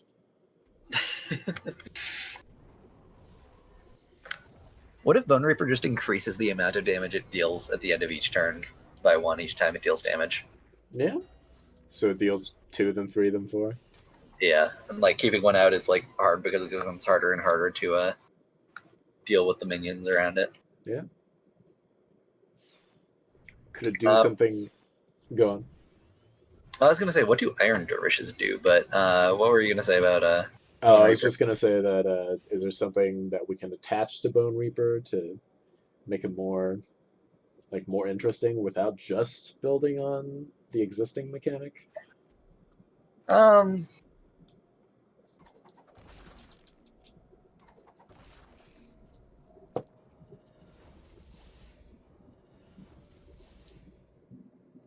I don't know. What's like bone themed? There's a lot of Like right? It's like a spiky cage of bones is the aesthetic of Bone Reaper. it could just spike everything around it, and like as long as it lives, nothing can move. I mean, that's kind of like what it does already. But like you could like move it elsewhere, or like reposition it, but the bones will still be there. Oh, okay. So like anything it's like ever been near can't move until it Yeah, dies. yeah. Yeah, I like that.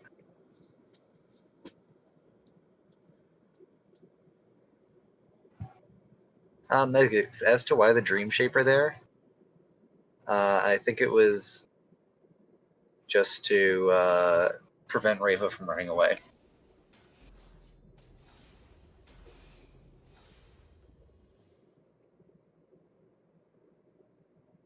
Uh-huh. No, he didn't have the Hexblade because the EMP blew it up.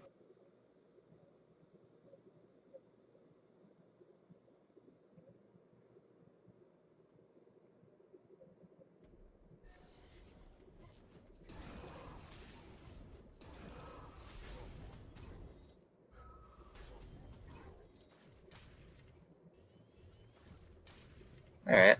Well, Pierced isn't dead on board, but he is dead out of hand.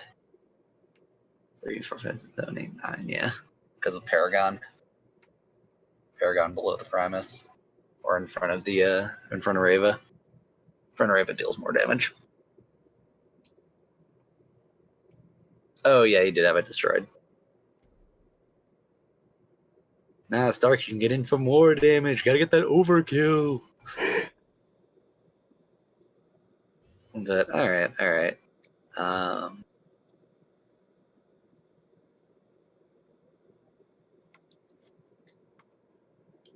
It's like pony here. I mean,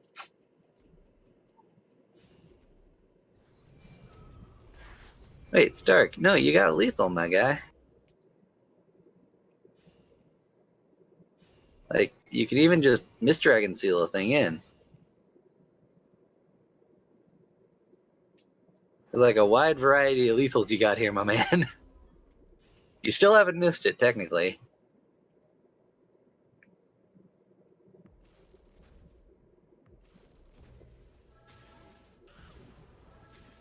Alright, there we go. Just had to go do some fancy footwork, I see. Yeah. I mean, you got to win the mental combat. Yeah. Completely destroy your enemy's morale. Alright. So something we haven't covered is Arcanists. Uh-huh. Does Owlbeast Sage do anything more interesting? Yeah, it's advanced BM for sure. It's the BM where you don't even know that you're BMing your opponent. That's when you know.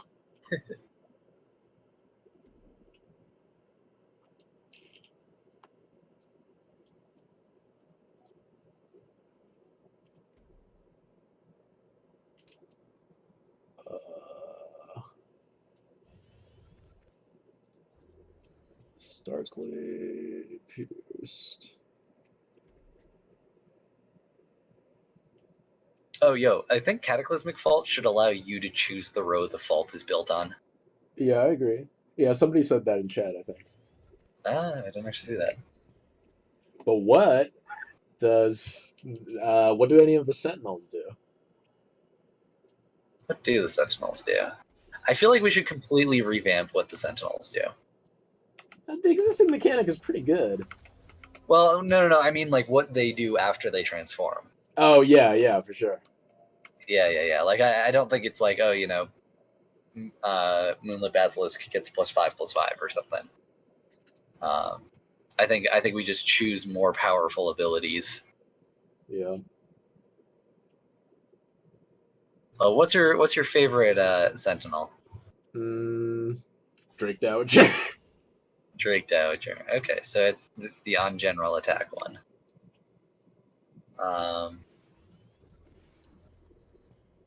So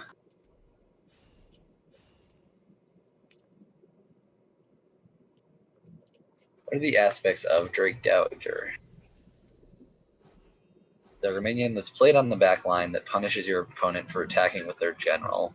See, here's the difficult thing. All of the in-faction Sentinels need to work off of each other so that the fear of it being one needs to be played off of the counter fears of it being another, right?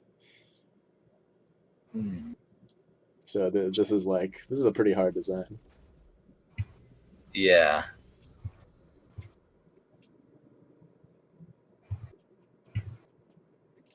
Now, you're not saying the trigger is the same. You're saying that the trigger could be different, but what I'm saying is the existing triggers are pretty good.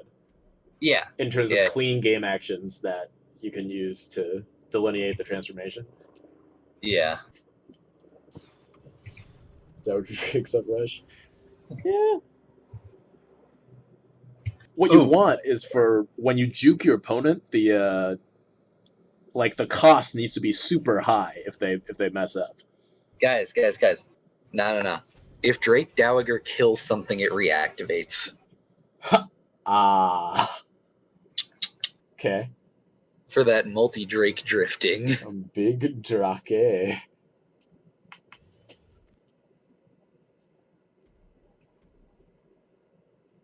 which I guess is technically stealing from Sleet Dasher, but I think it's way cooler on Drake Dowager.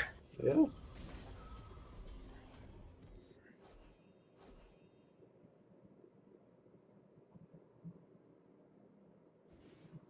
Hmm.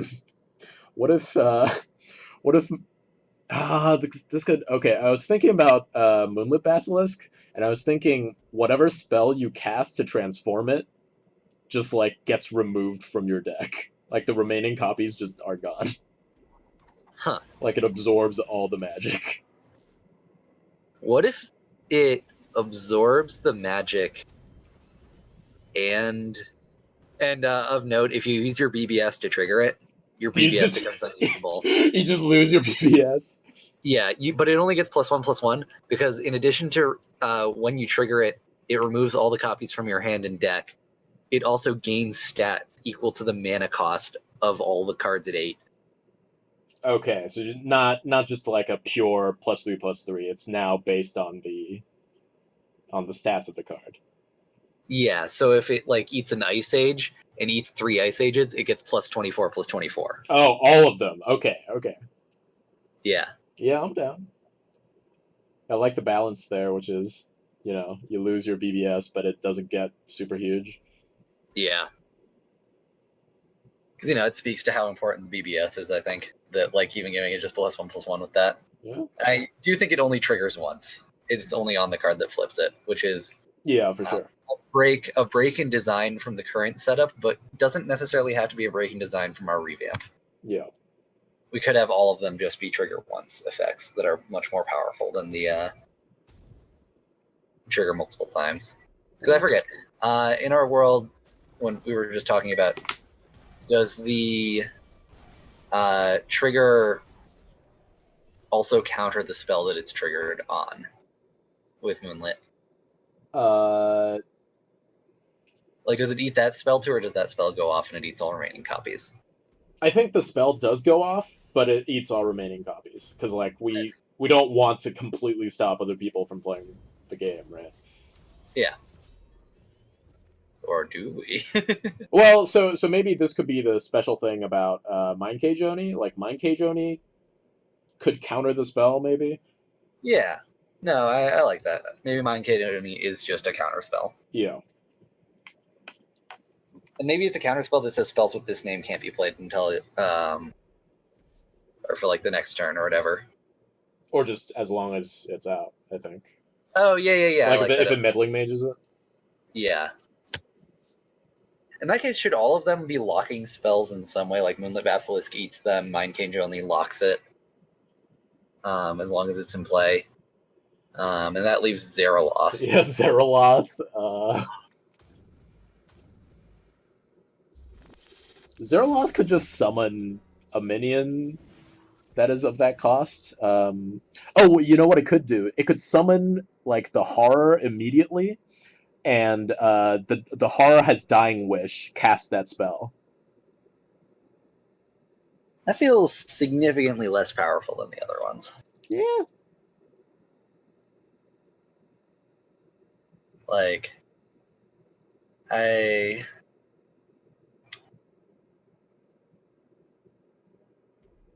Yeah, I guess because the other ones have immediate impact when they're Yeah. flipped, and this one really does not.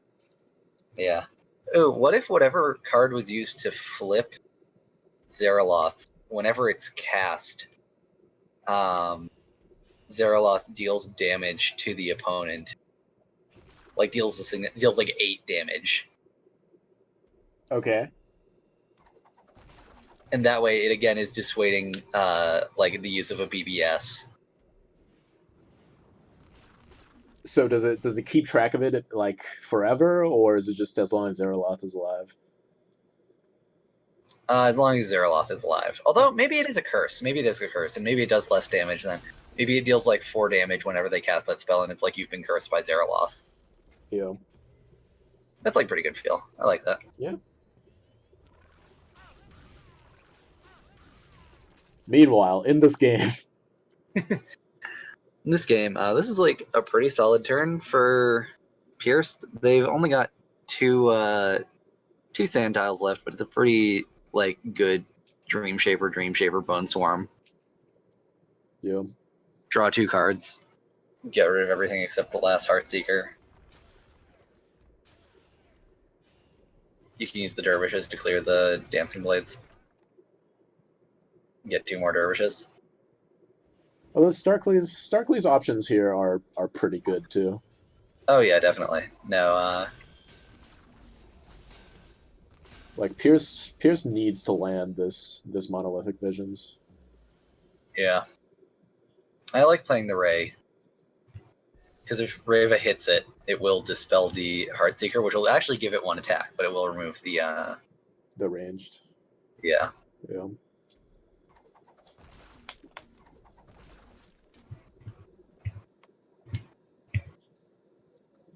Yeah, Megas. It would have technically been proper to use,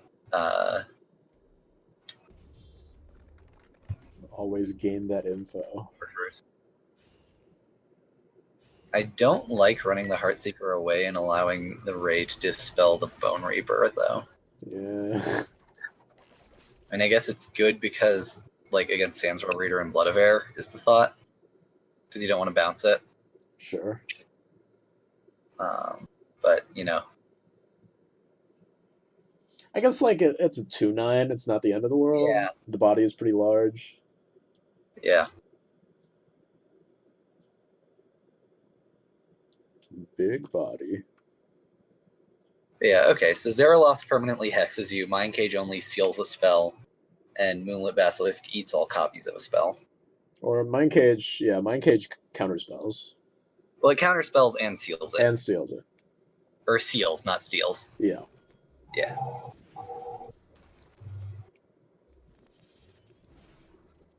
Yeah, okay, so it actually paid off for Stark, getting the Bone Reaper dispelled.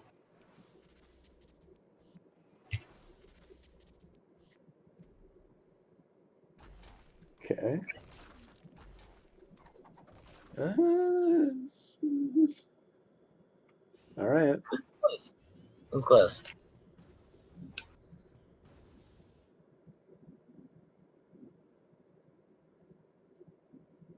What does Sandswirl Reader do?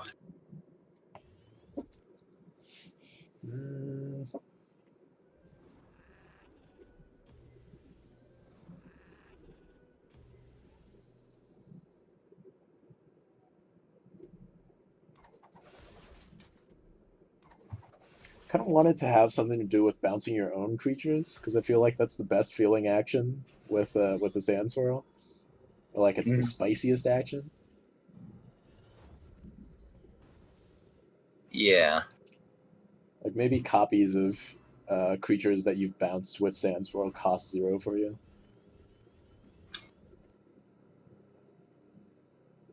Man, I really wanted that Arbitrage to be like Like the swinging such a play. bad Monolithic Visions. Yeah, this is.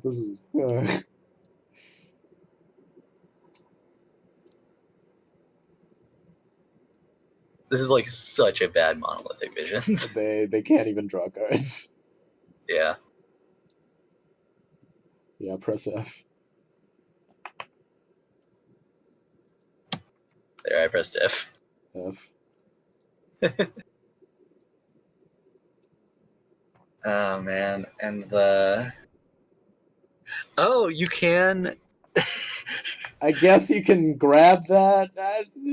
No, it didn't work. It didn't work. Oh no, you had to give him a dervish.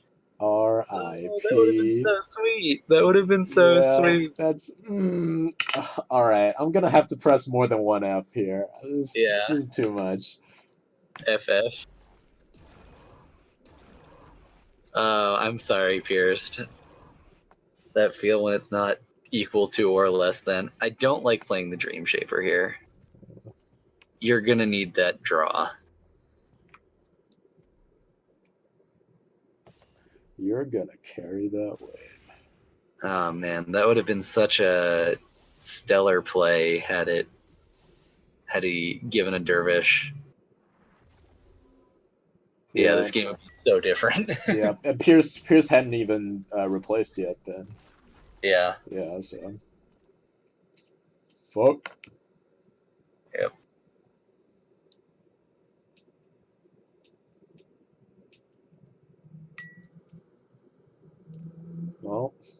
I mean, replace into another monolith.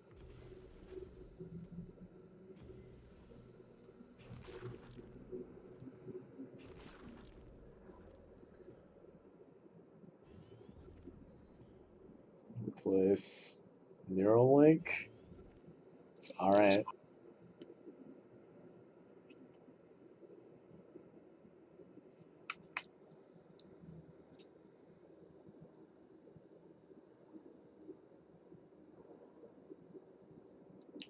What does Pandemonium do? I had thought about that, but I don't know. Maybe Pandos in general should just do something else. Yeah.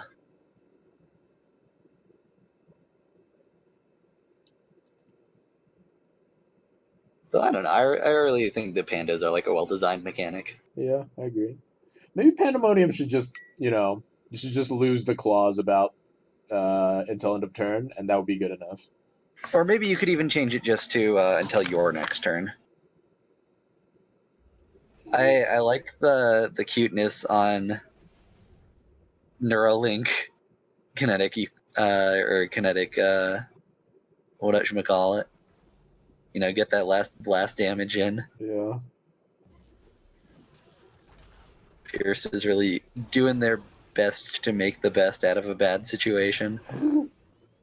Oh! Actually, Actually, might have it. no, wait, never mind. That was not a play that they could do because the Kron provoking. I was gonna say if they Blood of Air the Pando, they could have run that into Raver, run that guy down, and blast for another 2 damage or another 4 damage, and then they'd be at 2. But Kron was provoking, so that wasn't an option.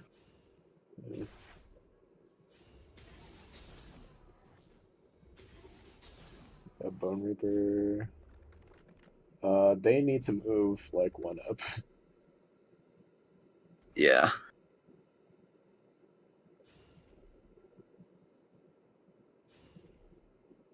Or 2 up now.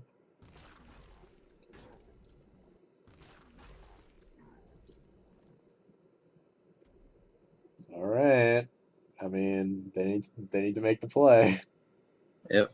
Oh. Up and to the left.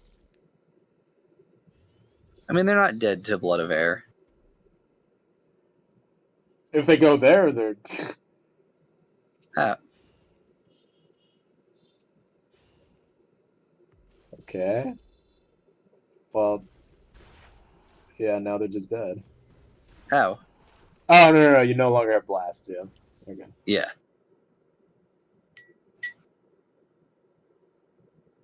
No. Neuralink is just until end of turn. Rip. However, in our In version, our version. you just gain whatever abilities your minions at the time have, I Yeah, think. just permanently. Yeah.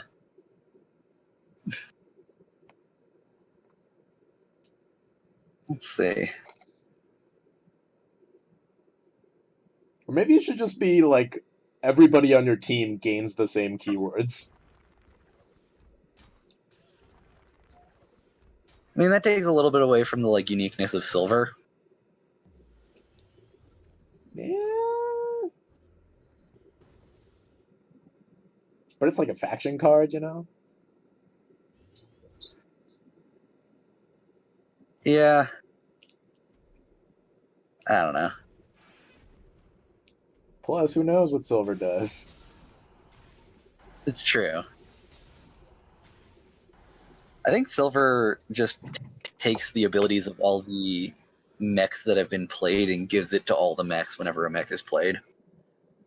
Yeah. I guess that means mech is just, you just kill. Yeah. So that's the last game out of Pearson Starkly. Yes. Uh, So now we have Improbable Blob versus Spammer Noob. is that the next one? Yeah, because we reordered. Would you like it to be another one? Oh, no. I was just trying to remember what we've seen. Oh, okay. Yeah, no, you're right. Okay, spammer noob.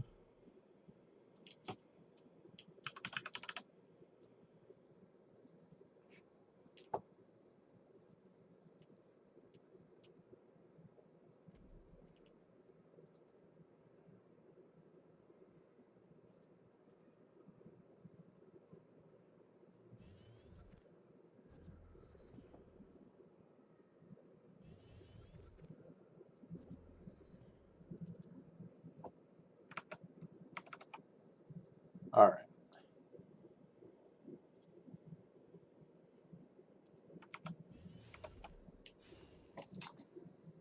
So now we've got some fresh stuff.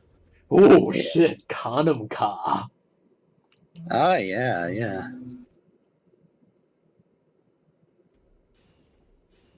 what the This fuck guy, does Condom I think Ka do? this guy has 2 health. Okay, this is a classic skull clamp situation. Yeah, Okay, the classic skull clamp. We can even skull clamp. We give it +1 attack, -1 health. sure. Yeah, I'll just make the reference. How about Portal Guardian? Um,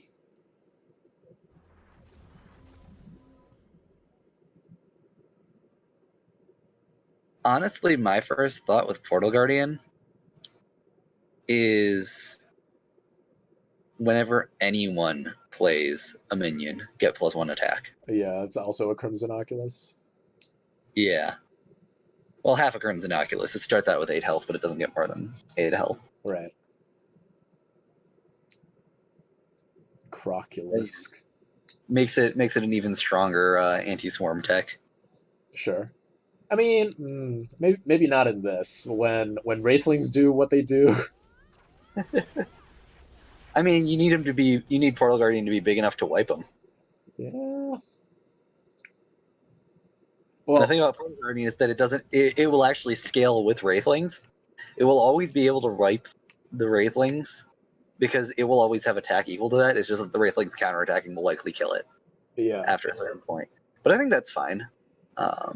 You know. Yeah, I guess then the Wraithlings become smaller after it attacks. Yeah, and this also supports the the thing I was talking about where I think it should just be like Wraithlings adjacent, not Wraithlings chained, because I think that makes it more fair. Yeah, sure. Also, this is a quick This is fault an with early ass fault. Yeah. Yeah.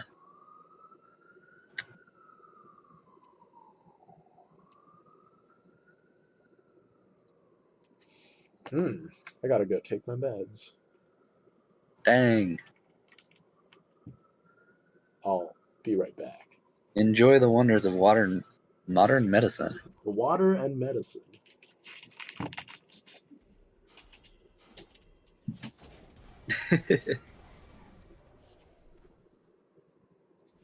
No, Jim. This isn't making Duelyst great again. This is inventing a whole new kind of Duelyst.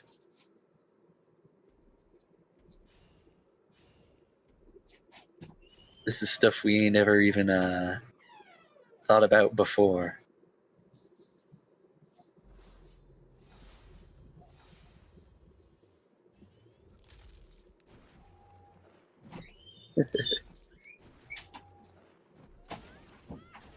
Yeah, welcome to Christmas Town. Alright, well, Newbie Boy can drop the Ka. Seems pretty good. I return. What? Just in time to see Portal Guardian deal a buttload of damage. Oh, that's good. That's what I've always wanted to see. Yep. Summon 4 creatures. Summon 1 billion creatures. Yep. 10, 11. Interesting. Keeping the cost safe, not getting in that extra 3 and breaking the vitriol.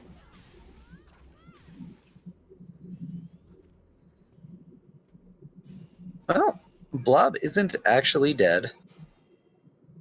And they get a nice additional heal proc on the on the Sunrise Cleric. Yeah. Well,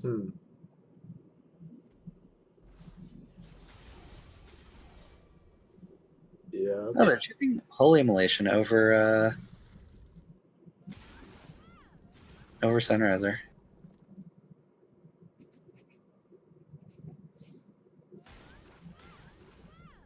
Well, they've managed to keep Ka alive. Yep. So, but yeah.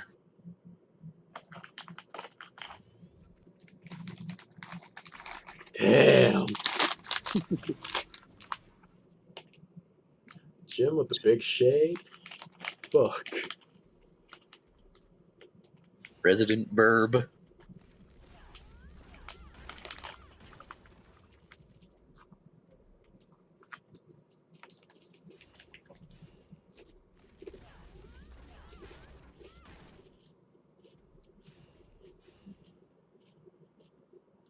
Okay.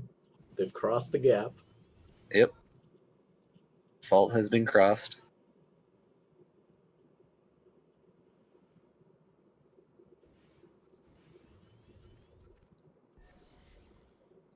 They're just trying desperately to survive. Yep. Which I don't know they'll be able to do. I Holy mean, Immolation. there's an immolation, so. There is an immolation, however, depends on how many healing procs they can get off of. Or get off here, I think. As to whether or not this becomes lethal.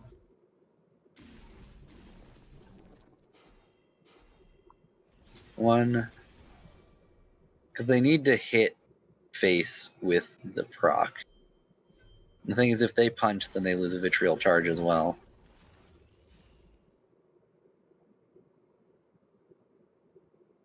Yeah, you know, it ain't over. Or no, yeah, no, it ain't over. Dang, Goes is to there gonna be a new expansion? Like,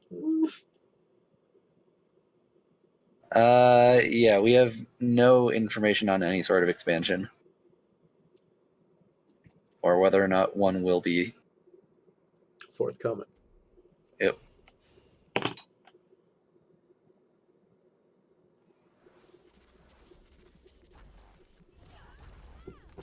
Okay.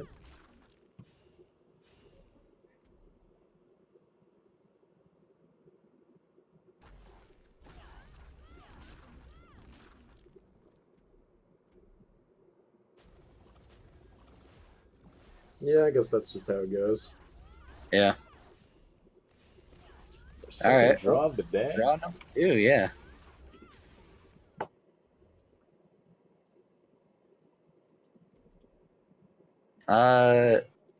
L7, I have no idea. If there are going to be new expansions, it will be much slower. But we're not attempting to propagate any sort of thing saying we know anything about there being expansions, because we don't. There are people saying that there's going to be an expansion in quarter 4. That was not what we were told. With the podcast, what we were told is that there might be something coming in quarter 4, and that development on Duelyst was slowing down. So all of these things can mean a plethora of different things.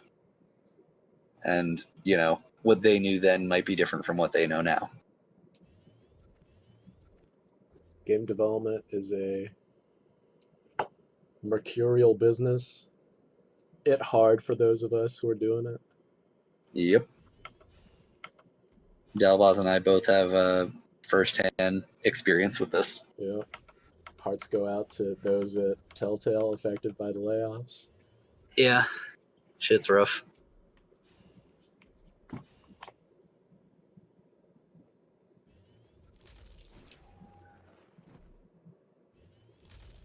Alright, so back to game 1. Yep. Man, I love when my effort goes into nothing. That's okay. Our effort goes into entertainment. Yeah. I guess both of them gain knowledge about each other's decks, and that's like better for one of them than the other.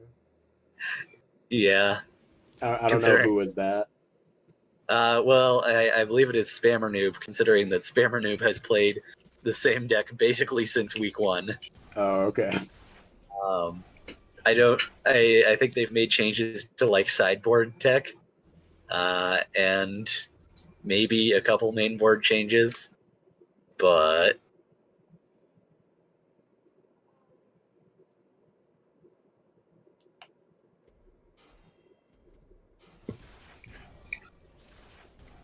Is Galaroo the mana tile pope now? Pope of the Tile. Yeah.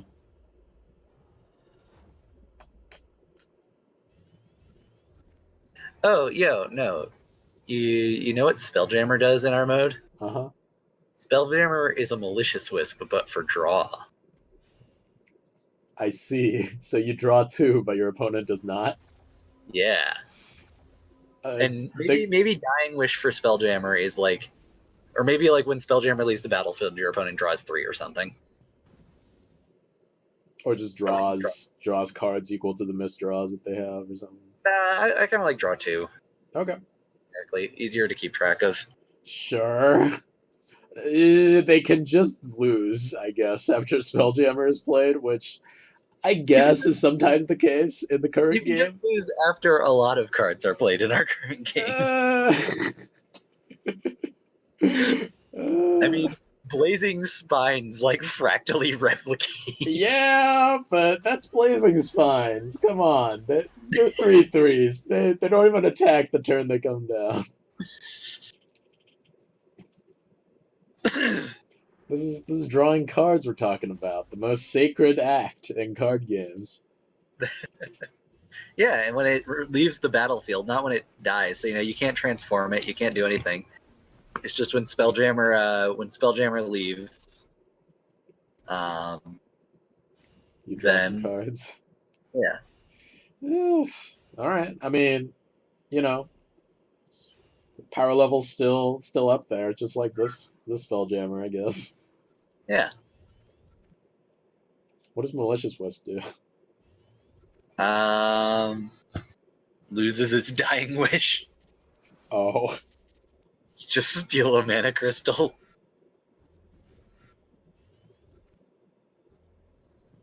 Also, wow, spammer on this back line. yeah. Although I actually really like this play. Spammer has developed a backline that is capable of surviving and has denied Improbable Blob the ability to proc healing. And although, ironically, now Improbable Blob is going to deny the ability to fault. Yeah, huh. With Gold Vitriol being the mirror breaker here. I mean, that being said, Spammer can here just choose to fault and force them to stay where they are. And like clear things out with a Ka next turn. Yeah, seems fine. Yeah, no, and I like still playing around Sunrise or keeping the Portal Guardian back. Oh. Vitriol is gonna not be that good pretty soon. Yeah. Also, these 2 Sunrise Lancers are like really rough. Yeah. Wait, 2 Lancers? Yeah, there are 2 Lancers in hand, but it's rough to have Lancers because you can't play them because of cost. So Oh basically, yeah, I didn't see the second one.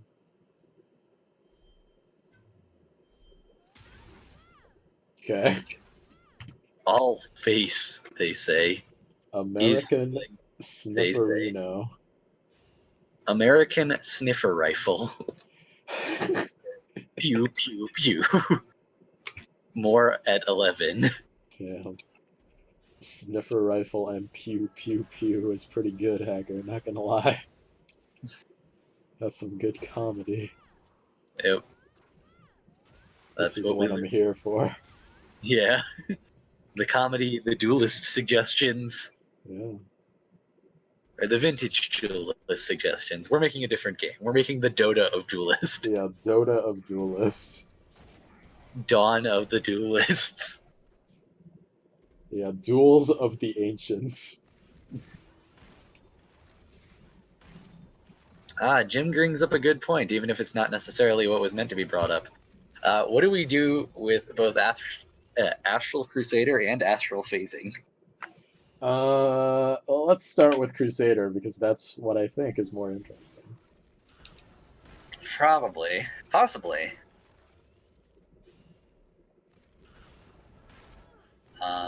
So Astral Crusader exists, not in a vacuum because it has to be with its synergistic cards. So hear me out here. I think Ether Master should let you like replace 8 times. All right. I dig the 8th or replacing the 8. Because sometimes you just need it, you know. Also, the White Widow plays. Yeah.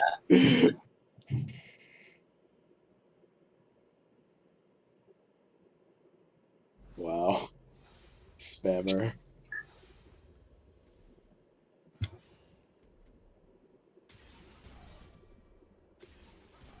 Have you just lost?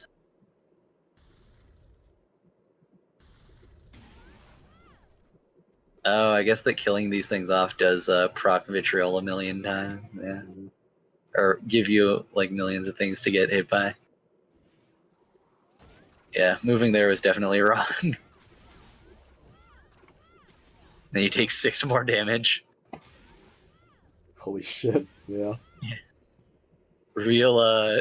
If we had if we had a Snipperiffle with Ka, this is the machine gun that took it down. Yeah, this is less snipper and more bazooka here. Yeah. I think it's a machine gun, reasonably, you know? Going like. However, EMP was the card to have there. Yeah. You know, Blob has plenty of outs, but they all have to be drawn through Trinity Oath. Ah, that's one of them. Yep. Got him. Tempest, Lucent Beam, Flame Blood, if they're running that. Yeah.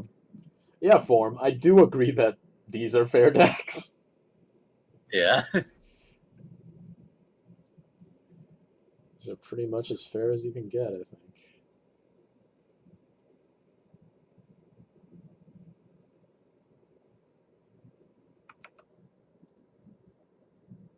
Although I think people are arguing that it is in fact unfairly powerful what these decks do. Yeah. It's a different matter. Ooh. Sunbreaker. Yeah, I've been advocating Sunbreaker in a lot of things. Card is very, very good right now, and very good in this matchup as well. Gunbreaker. You know, they drop a Fault, you drop a Sunbreaker, GG. Yeah. Maybe not GG, but like, you know, the worst thing that's going to happen to you is they like spend 5 mana to remove your Sunbreaker. We can't kill it with Ka. It can kill Ka. Feels good, man. I guess they kill him, Ka. Kill him with Ka, they say. Kill him with Ka-ness. Kill him with kindness. What does Emerald Rejuvenator do? Restores both generals to full. It just Arbiter of Null Ridges them? Yeah. Wow. Yeah, I mean, I'm down. Yeah, why not? 4 mana. Easy.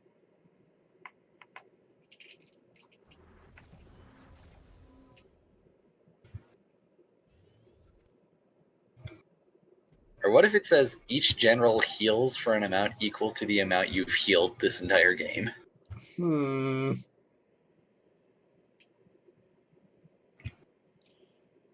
I mean, that's usually just...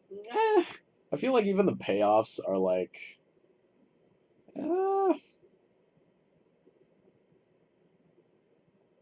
What if it procs the healing effects individually? Oh, that would be pretty good. Also, we would still have those animation problems. But, you know, who cares? Yeah, but it would be so funny with Sunriser, because your opponent would be simultaneously being healed and damaged. Yeah. Yeah, I like that. I like that. Heals for all healing effects that have or procs all healing effects that happened that your general had this game for both generals.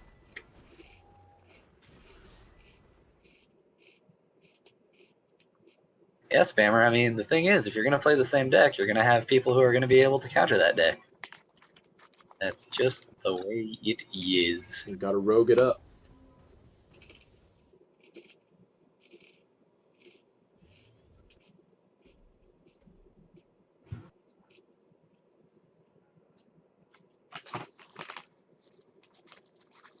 What does Envy Bear do?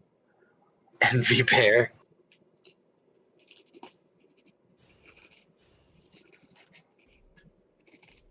Opening Gambit, push both generals to corners.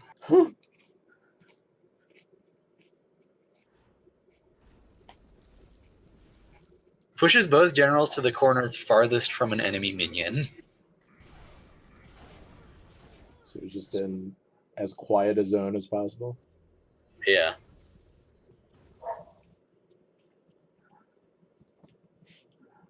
Yeah, we'll call that a break.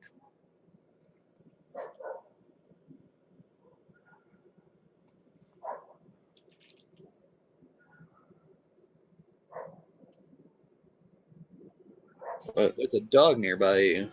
There is. Get outside.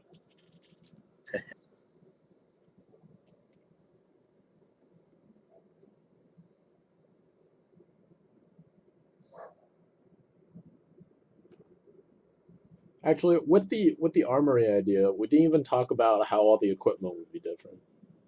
Like, Yeah, that's true. what would bracers do?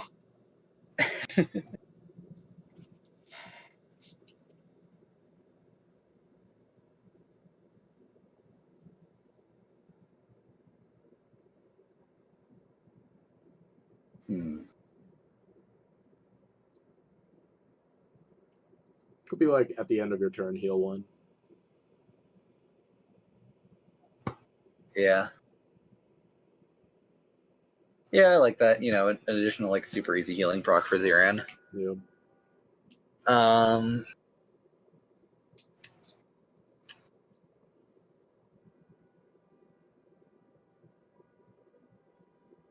I really want one of them to reflect damage.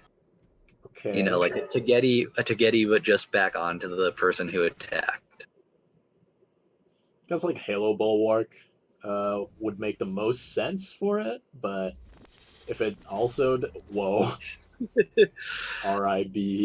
An easy ult F4. Yeah. I don't totally agree with that on Improbable Blob's part, unless they didn't want to show the Sunriser and didn't think they could win. Yeah. Like, I think Sunriser could have helped them get back in the game, but I can understand wanting to show or not wanting to show the tech if you think you have a better chance at just winning the next game. This is fair, you know.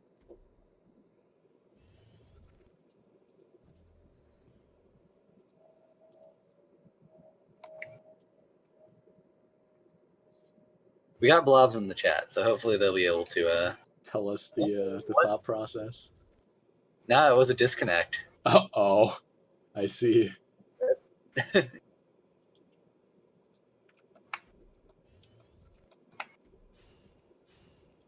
wasn't a like no way it's Jay style concession to concern or to hold back information.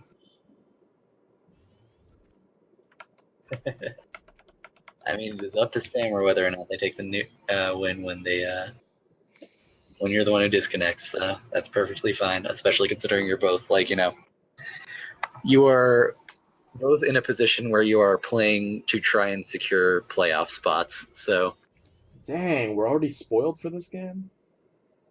Oh, no. I'm just saying Improbable Blob and Spammer Noob are both players who are at the point where they are pretty close to securing playoff spots. And so this isn't like the decider for that.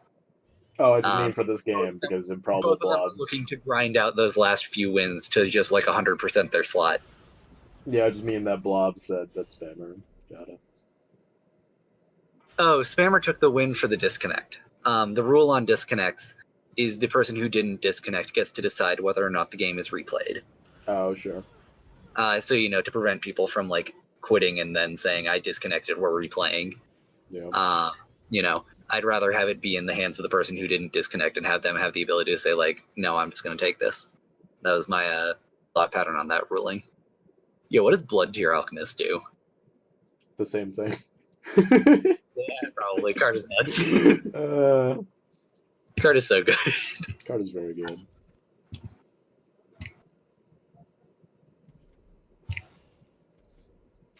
Here's the thing: if it kills something, it puts another blood tier in your hand. Yeah, I like that. I like that. Card is so good. Yeah. But yeah, no, Spammer and Improbable Blob are currently the number 4 and the number 5. Mm-hmm. At least before this week, I don't know how they did, but they were number 4 and number 5, and numbers 1, 2, and 3 are already locked for playoffs after this week. So these are the highest 2 players who are not locked for playoffs at this time. And this has been Tournament Report by RHacker93. Rest in peace, actual tournament report. But R.I.P. stuff happens. Stuff happens. Life gets in the way. So.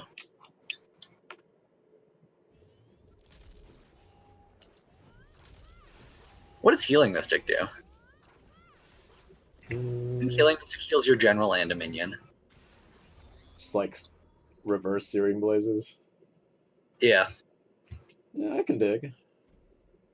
I was thinking it could permanently give something +2 health. Oh, that's another one. Including generals. Including generals, yeah.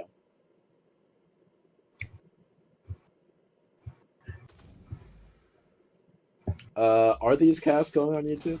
Yes, these ones are the casts from week 8 and 9 are not, because week 8 was lost to me waiting too long, and week 9 was fractured into like 4 different ones because of was fractured into like 4 different casts because of internet issues that were being had. So weeks 8 and 9 won't be going up, but my and Dalboz's huge design talks will, in fact, on YouTube for those issues. Catches a GDC designing for the most powerful card game ever invented.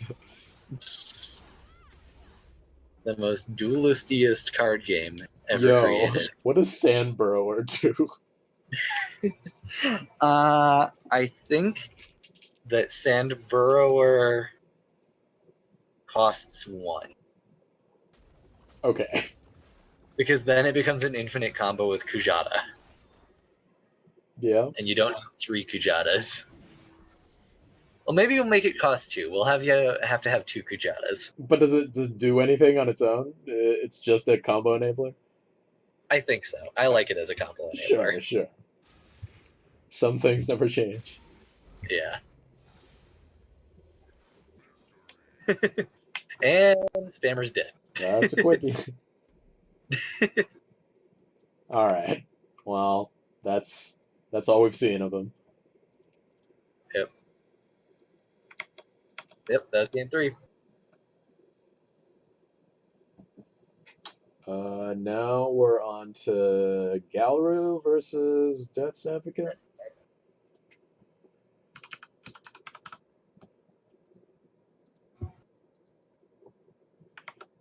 Which page is this? 15. Y'all playing too many games.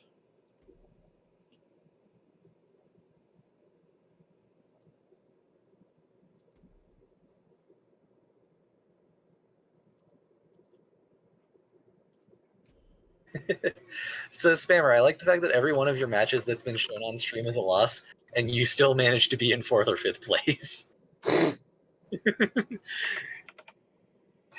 Implying that you are merely humble, and people take great pride in beating you, but you yourself do not submit the games you've won.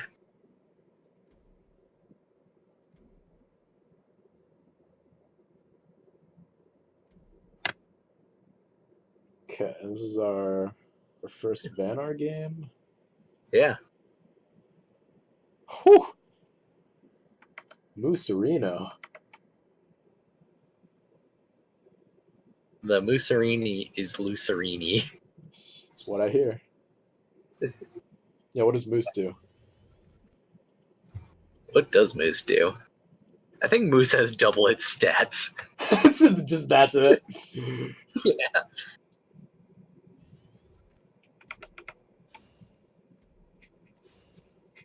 Either that or it freezes things that hit it. Yeah, I'm into it.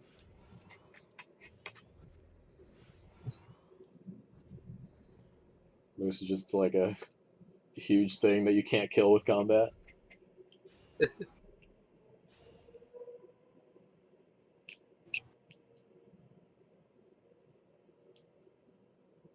Damn.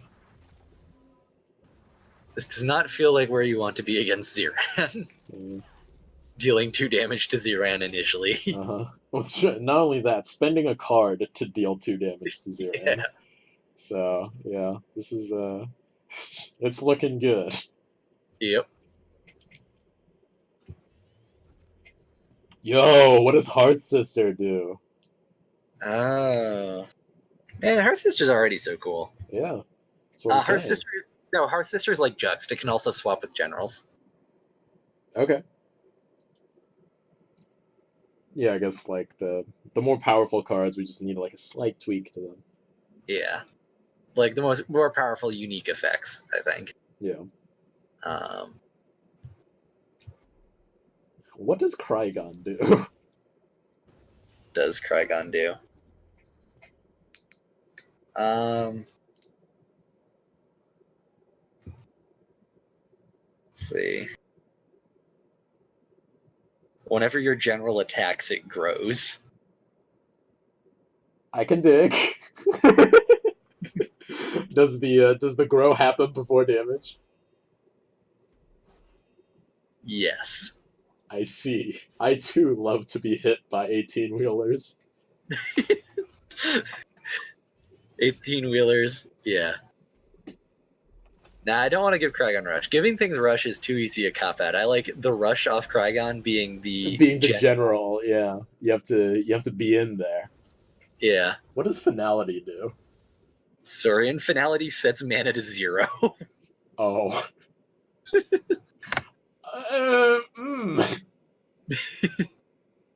You know, it like Armageddon's heals you and buffs you. Yeah, that's rough.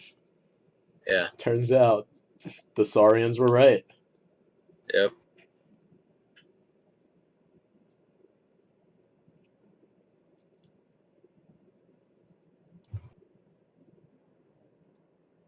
Okay, how about this? It sets mana to 0, but stuns you. So it stuns both players. Yeah. Stuns both generals. Buffs yours. And sets mana to 0.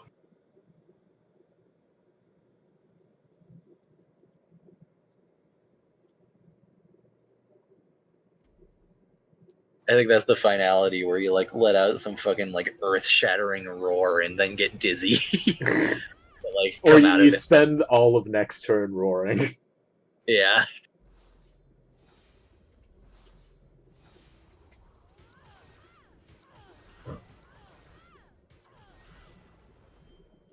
But you know, like the +3 attack becomes much harder to answer with 0 mana. 0 mana, yeah. Yeah. It's not like, oh, I can just like Lightbender and run away. It's like I can Lightbender in 4 turns. What does Pado do? Pado? Gotta ask my invitational card.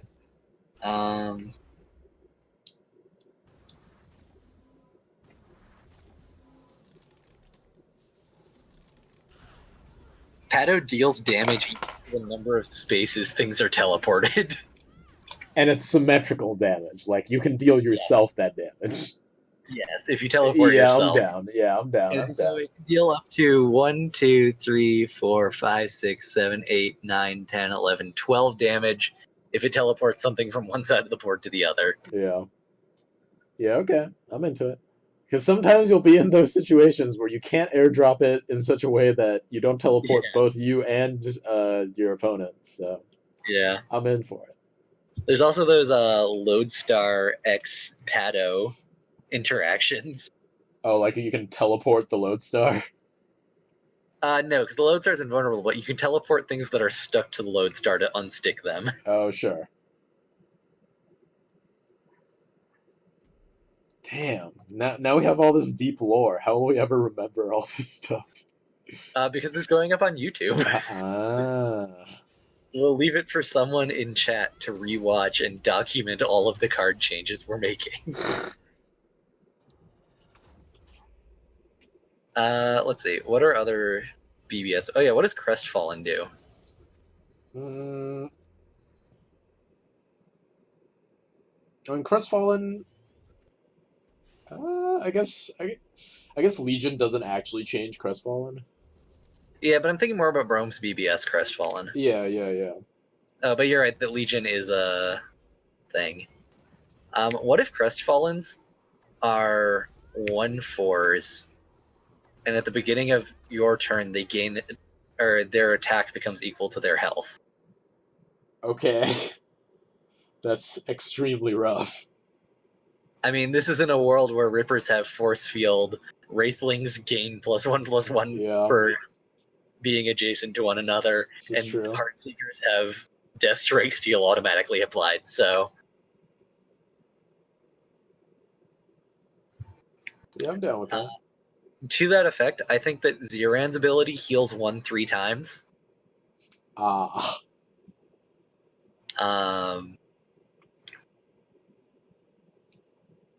I think Roar becomes Boundless Courage. So it just doesn't take damage this turn? Yeah, because that's Okay. also a line art like effect with Dauntless Advance. Yeah. With the relic spell? Or which relic spell? I think they mean the Riddle, not Relic. Okay. Well, that would be too good, I think. And like, What if it fills all empty slots in their hand with the Riddle? yeah, that would be better. I'm down with that. Yeah, because then if they're like low on cards, all of a sudden they just can't draw anything. Yeah. Like if it's just your opponent cannot access any more cards, that's got to cost more than 4. Yeah.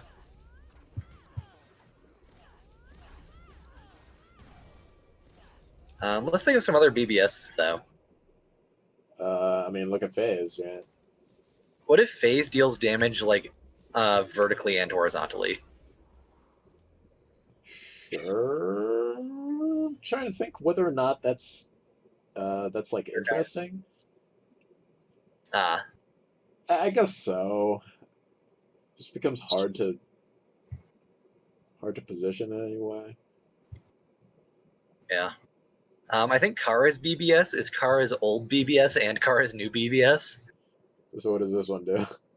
The old BBS buffs all minions in your hand by 1 permanently. The new one says whenever something enters the battlefield this turn, it gets +1/+1. Oh, sure. Okay. Yeah. And so things you play from your hand actually get +2/+2 on the turn you play them, but can also like buff more over time. I also wanted to work with like spells that generate minions, you know? Yeah. Although I don't really know how to do that apart from just giving her a global bonus to minion stats. Yeah. And that's pretty good. That's what we call the Wanderu. Although, okay, actually, what about this? What if Kara's BBS lets you either permanently increase your minions' attack by 1 or health by 1? Okay, so you just pick one and then that's permanent? We'll see when they're played. Oh, gee, that's a lot more... that's a lot more clicks. I think I like it if you just pick once, like when you BBS. Oh, no. What I mean is, you choose either attack or health buff, right? Yeah. And it's not a Wanderer buff. It can be dispelled. And it's when they first enter the battle. It's just basically saying that they can be dispelled. It's not like a global thing on your general. It's something that's applied to each of your minions when they come in. Oh, sure. Yeah, but I still think that's a lot more friction, right? Like, is it a lot more friction? You just choose once. Don't you choose every time a new minion enters the battlefield? No. You just choose on the like Kara gets stacks of Kara's Yeah, buff. okay, that's what I was thinking. Okay, It's like a Vath thing. sweet. Yeah, I'm in for it. Speaking of Vath, okay, for Starhorn, I think each player draws 3 cards. uh,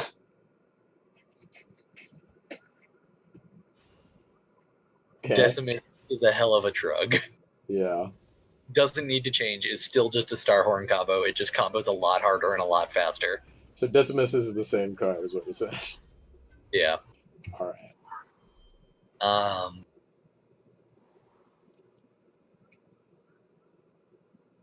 Also, in terms of the game, it does not look like the Moose is on the loose. I agree. Well, see, technically the moose is loose, but the moose is loose too late. Yeah, too loose, too late. I love that sequel. This is actually a little bit rough. For Galaroo, because attacking there means that the Frostburn is going to kill off the Azure Herald.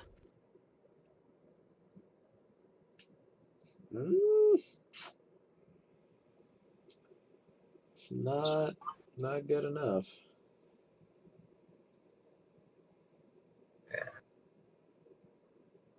Oh, I think Kalios's BBS just teleports something anywhere. Gee. Yeah, okay. Teleports probably one of your minions anywhere. Yeah, any of your minions. Yeah. What do Iron Dervishes do? Ooh, what if Iron Dervishes make Exhuming Sand when they die? That's pretty sweet. They just fucking crumble. Yeah, crumble into sand. Yeah, like crumble and reform. What does Saj do? Okay, what if Saj gains Falcius and Blast? What if Saj has lifesteal? What if Saj has Falcius and Lifesteal? Okay. Yeah, you think Falcius' ability is just like too important when when the things that Saj is going to be hitting are going to be these huge overpowered things? Yeah. Yeah, okay. Or Blast and Lifesteal. I think Blast and Lifesteal maybe. No, that just makes her too dodgy. I like Saj being a badass who gets the fuck in there. Yeah. Yeah, Lifesteal, double attack, and doesn't take damage.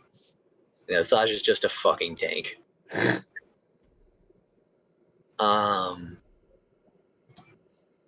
And then Sifron.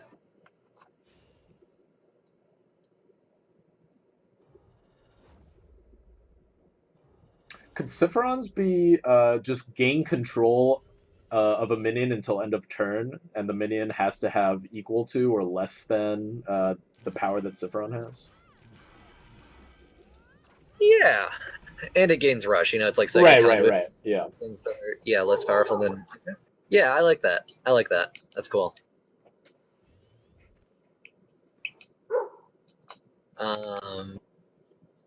What does Orbo do? Speaking of cards in hands,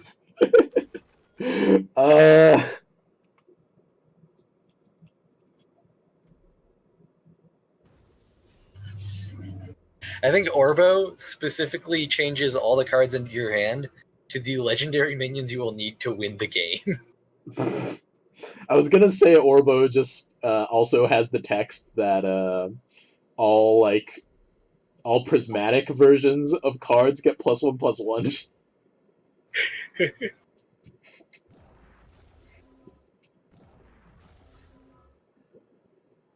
What if we have both of those? Yeah. And we can just say Orbo transforms your hand into useful prismatic cards.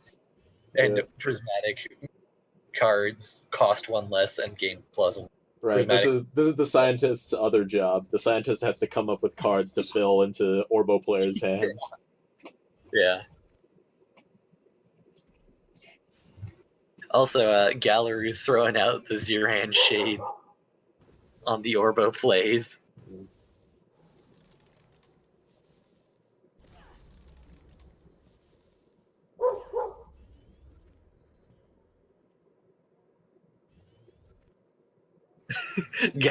Not Gallery, Orbo into Orbo. Infinabo. Yo. Okay, here's the thing. Orbo DEs into 30,000 dust. Yeah.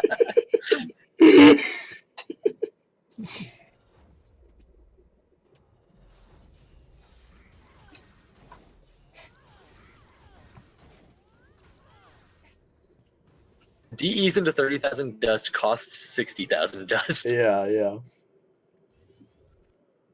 Orbo is pay to win. Or pay to play Orbo realistically. Yeah. It's like the entire economy is just driven by people looking for a copy of Orbo. Yeah. And pulling a prismatic Orbo is like a huge deal because it's worth Yeah, you just get a full collection from it. Yeah.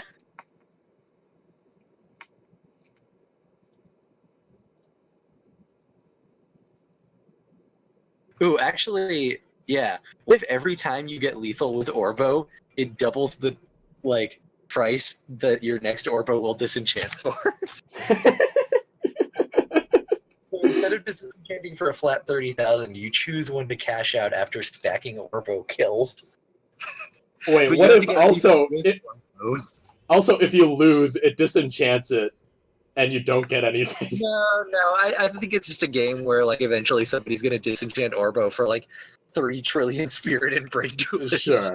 So there also needs to be a leaderboard, like an Orbo leaderboard. Yeah.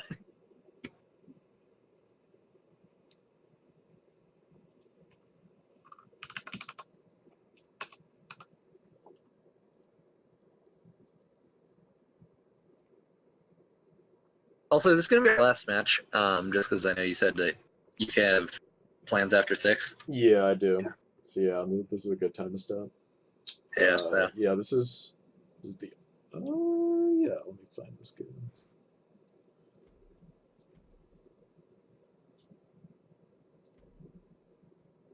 So unfortunately, I apologize, Megix, for not being able to show your game. Can always be a YouTube upload special. Ah. Just straight up nah. Takes a lot of work to This is true. get the casting done. We're doing it. Yep. We've had Megix games in the past weeks, so. But alright, let's start this possibly penultimate game. Possibly ultimate game. Ultimate James. Or possibly there will be a third draw this week. Ah. Penultimate or ultimate. Bang for buck.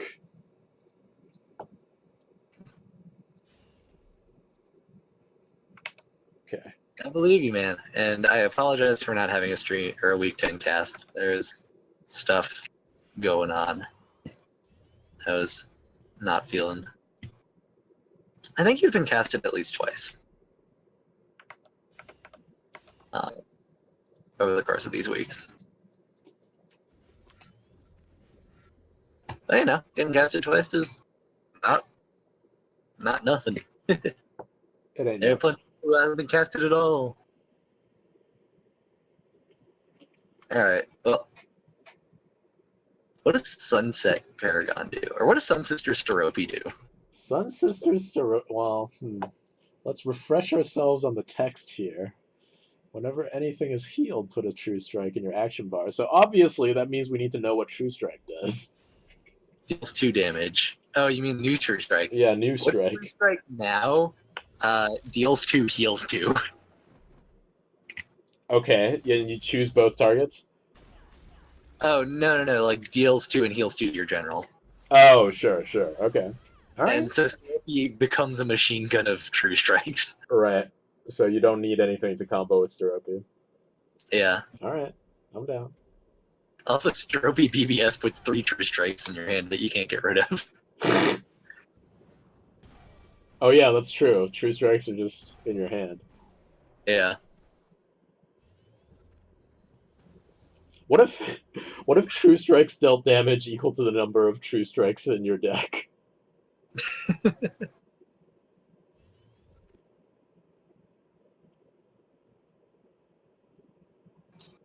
That would be interesting. Then you'd run 3, and then Stropy would be making 5 damage 3 strikes, and then you could replace it to up the damage. Yeah. Yeah, I think I actually like that better than just the raw machine gun. Because we still haven't gotten to Stormkage. Yeah, that's true. But we can't make Stormkage the same thing, you know. Yeah. But we can use the effect, you know? Yeah.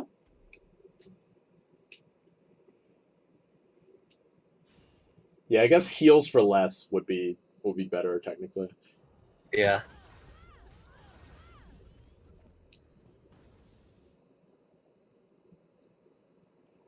Oh yeah, but what does Paragon do?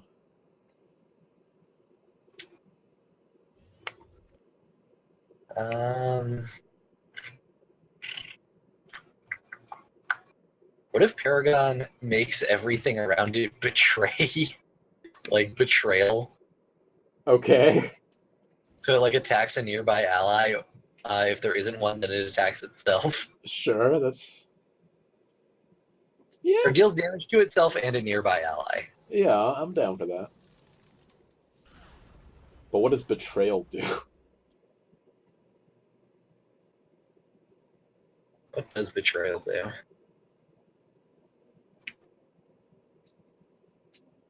What if Betrayal gains control of... Or... You Yeah, just Mindslaver their board? What if it gains control of the surviving minions? Oh, okay, yeah. So it's like a true betrayal where they like attack you and then flip sides. Right. Yeah, I like that a lot. But yeah. What does Spriggan do? In this strongest of formats. Powerful Spriggan.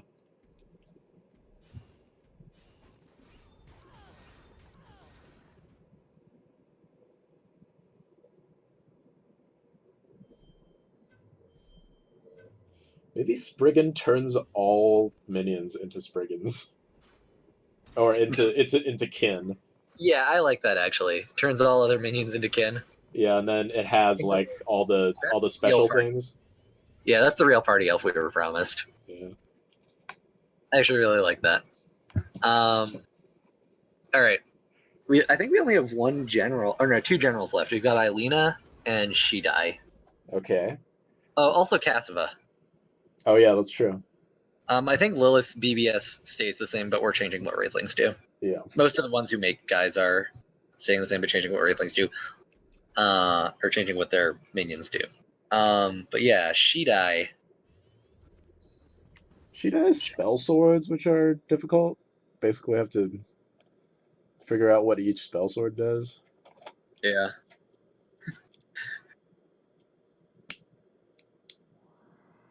I guess Elena's is also hard.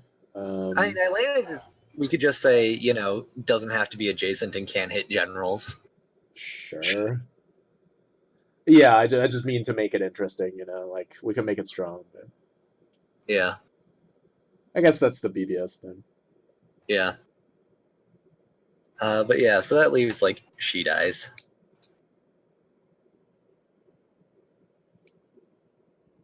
Either that, maybe it doesn't stun generals with Eilina's, but maybe if a minion is already frozen, it shatters it. Yeah, I like that. Just like if you double freeze something, then it just kills. Yeah. And I think it can target anywhere, but it doesn't target generals. Yeah, Cryogenesis is a house. Yeah, specifically against Iran, with, like, you know, Scintilla, Steropia if you're Galaroo, Lancer, Orbo if you're Galaroo. Yeah. Galaroo is correct. Lava Lance is in fact better as a card that costs a quarter of the mana of Cryogenesis. But hey, draws a card. It's true. And you don't have to have an egg. Yo, what does Snow Chaser do? What if Snow Chaser Sarlaccs on the enemy's board and puts one in your hand? Okay.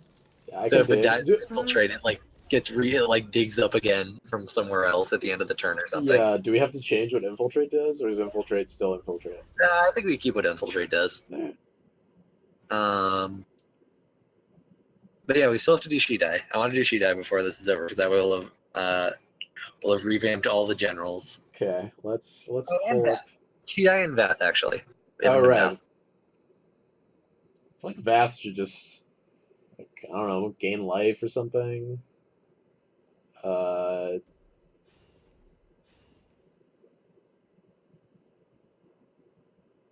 Yeah, well, Vath could knife to their attack. or just like, you gain one attack and then you gain life equal to your attack. Yeah. Yeah. No, I think that. Yeah, at least Shidai. Shidai, Storm Blossom. All right. Spell Swords. Kotetsu.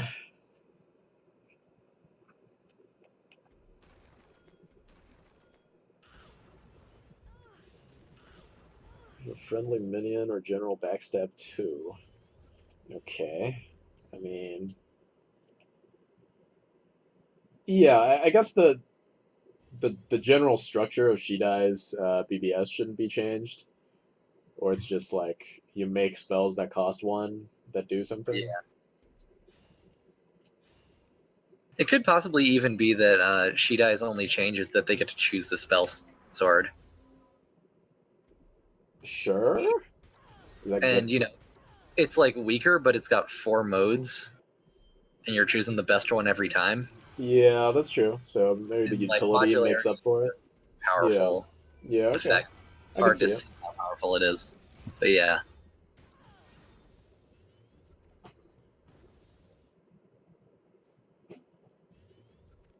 Well, we did it. Yep. Alright, we've changed every general. We've changed a bunch of cards.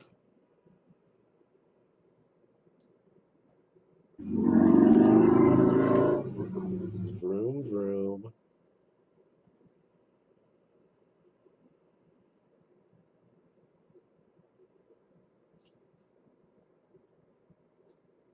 What does Cell Sword do? Or Cell Soul? Cell.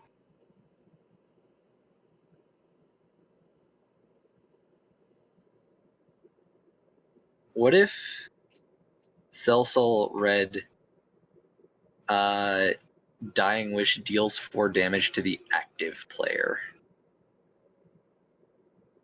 So if you kill Cell Soul on your turn, you take 4. If they kill Cell Soul on their turn, they take 4. Okay.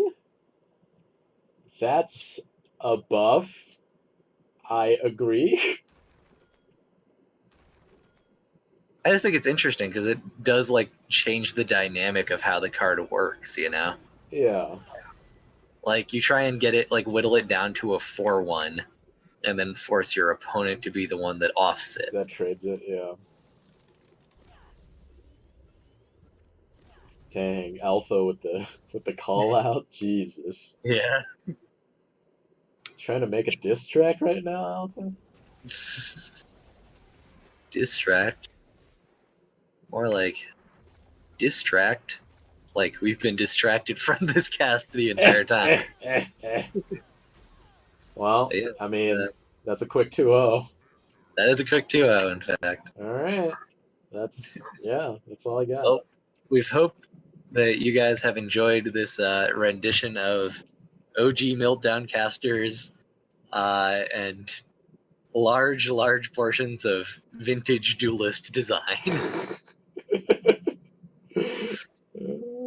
as well as this cast of both weeks 10 and 11. So I thank y'all for coming out. I'll have this up on YouTube. I will make sure that week 12 happens after week 12 has happened. Yep. Yeah. Alright. All right. Bye, y'all. Thanks for watching.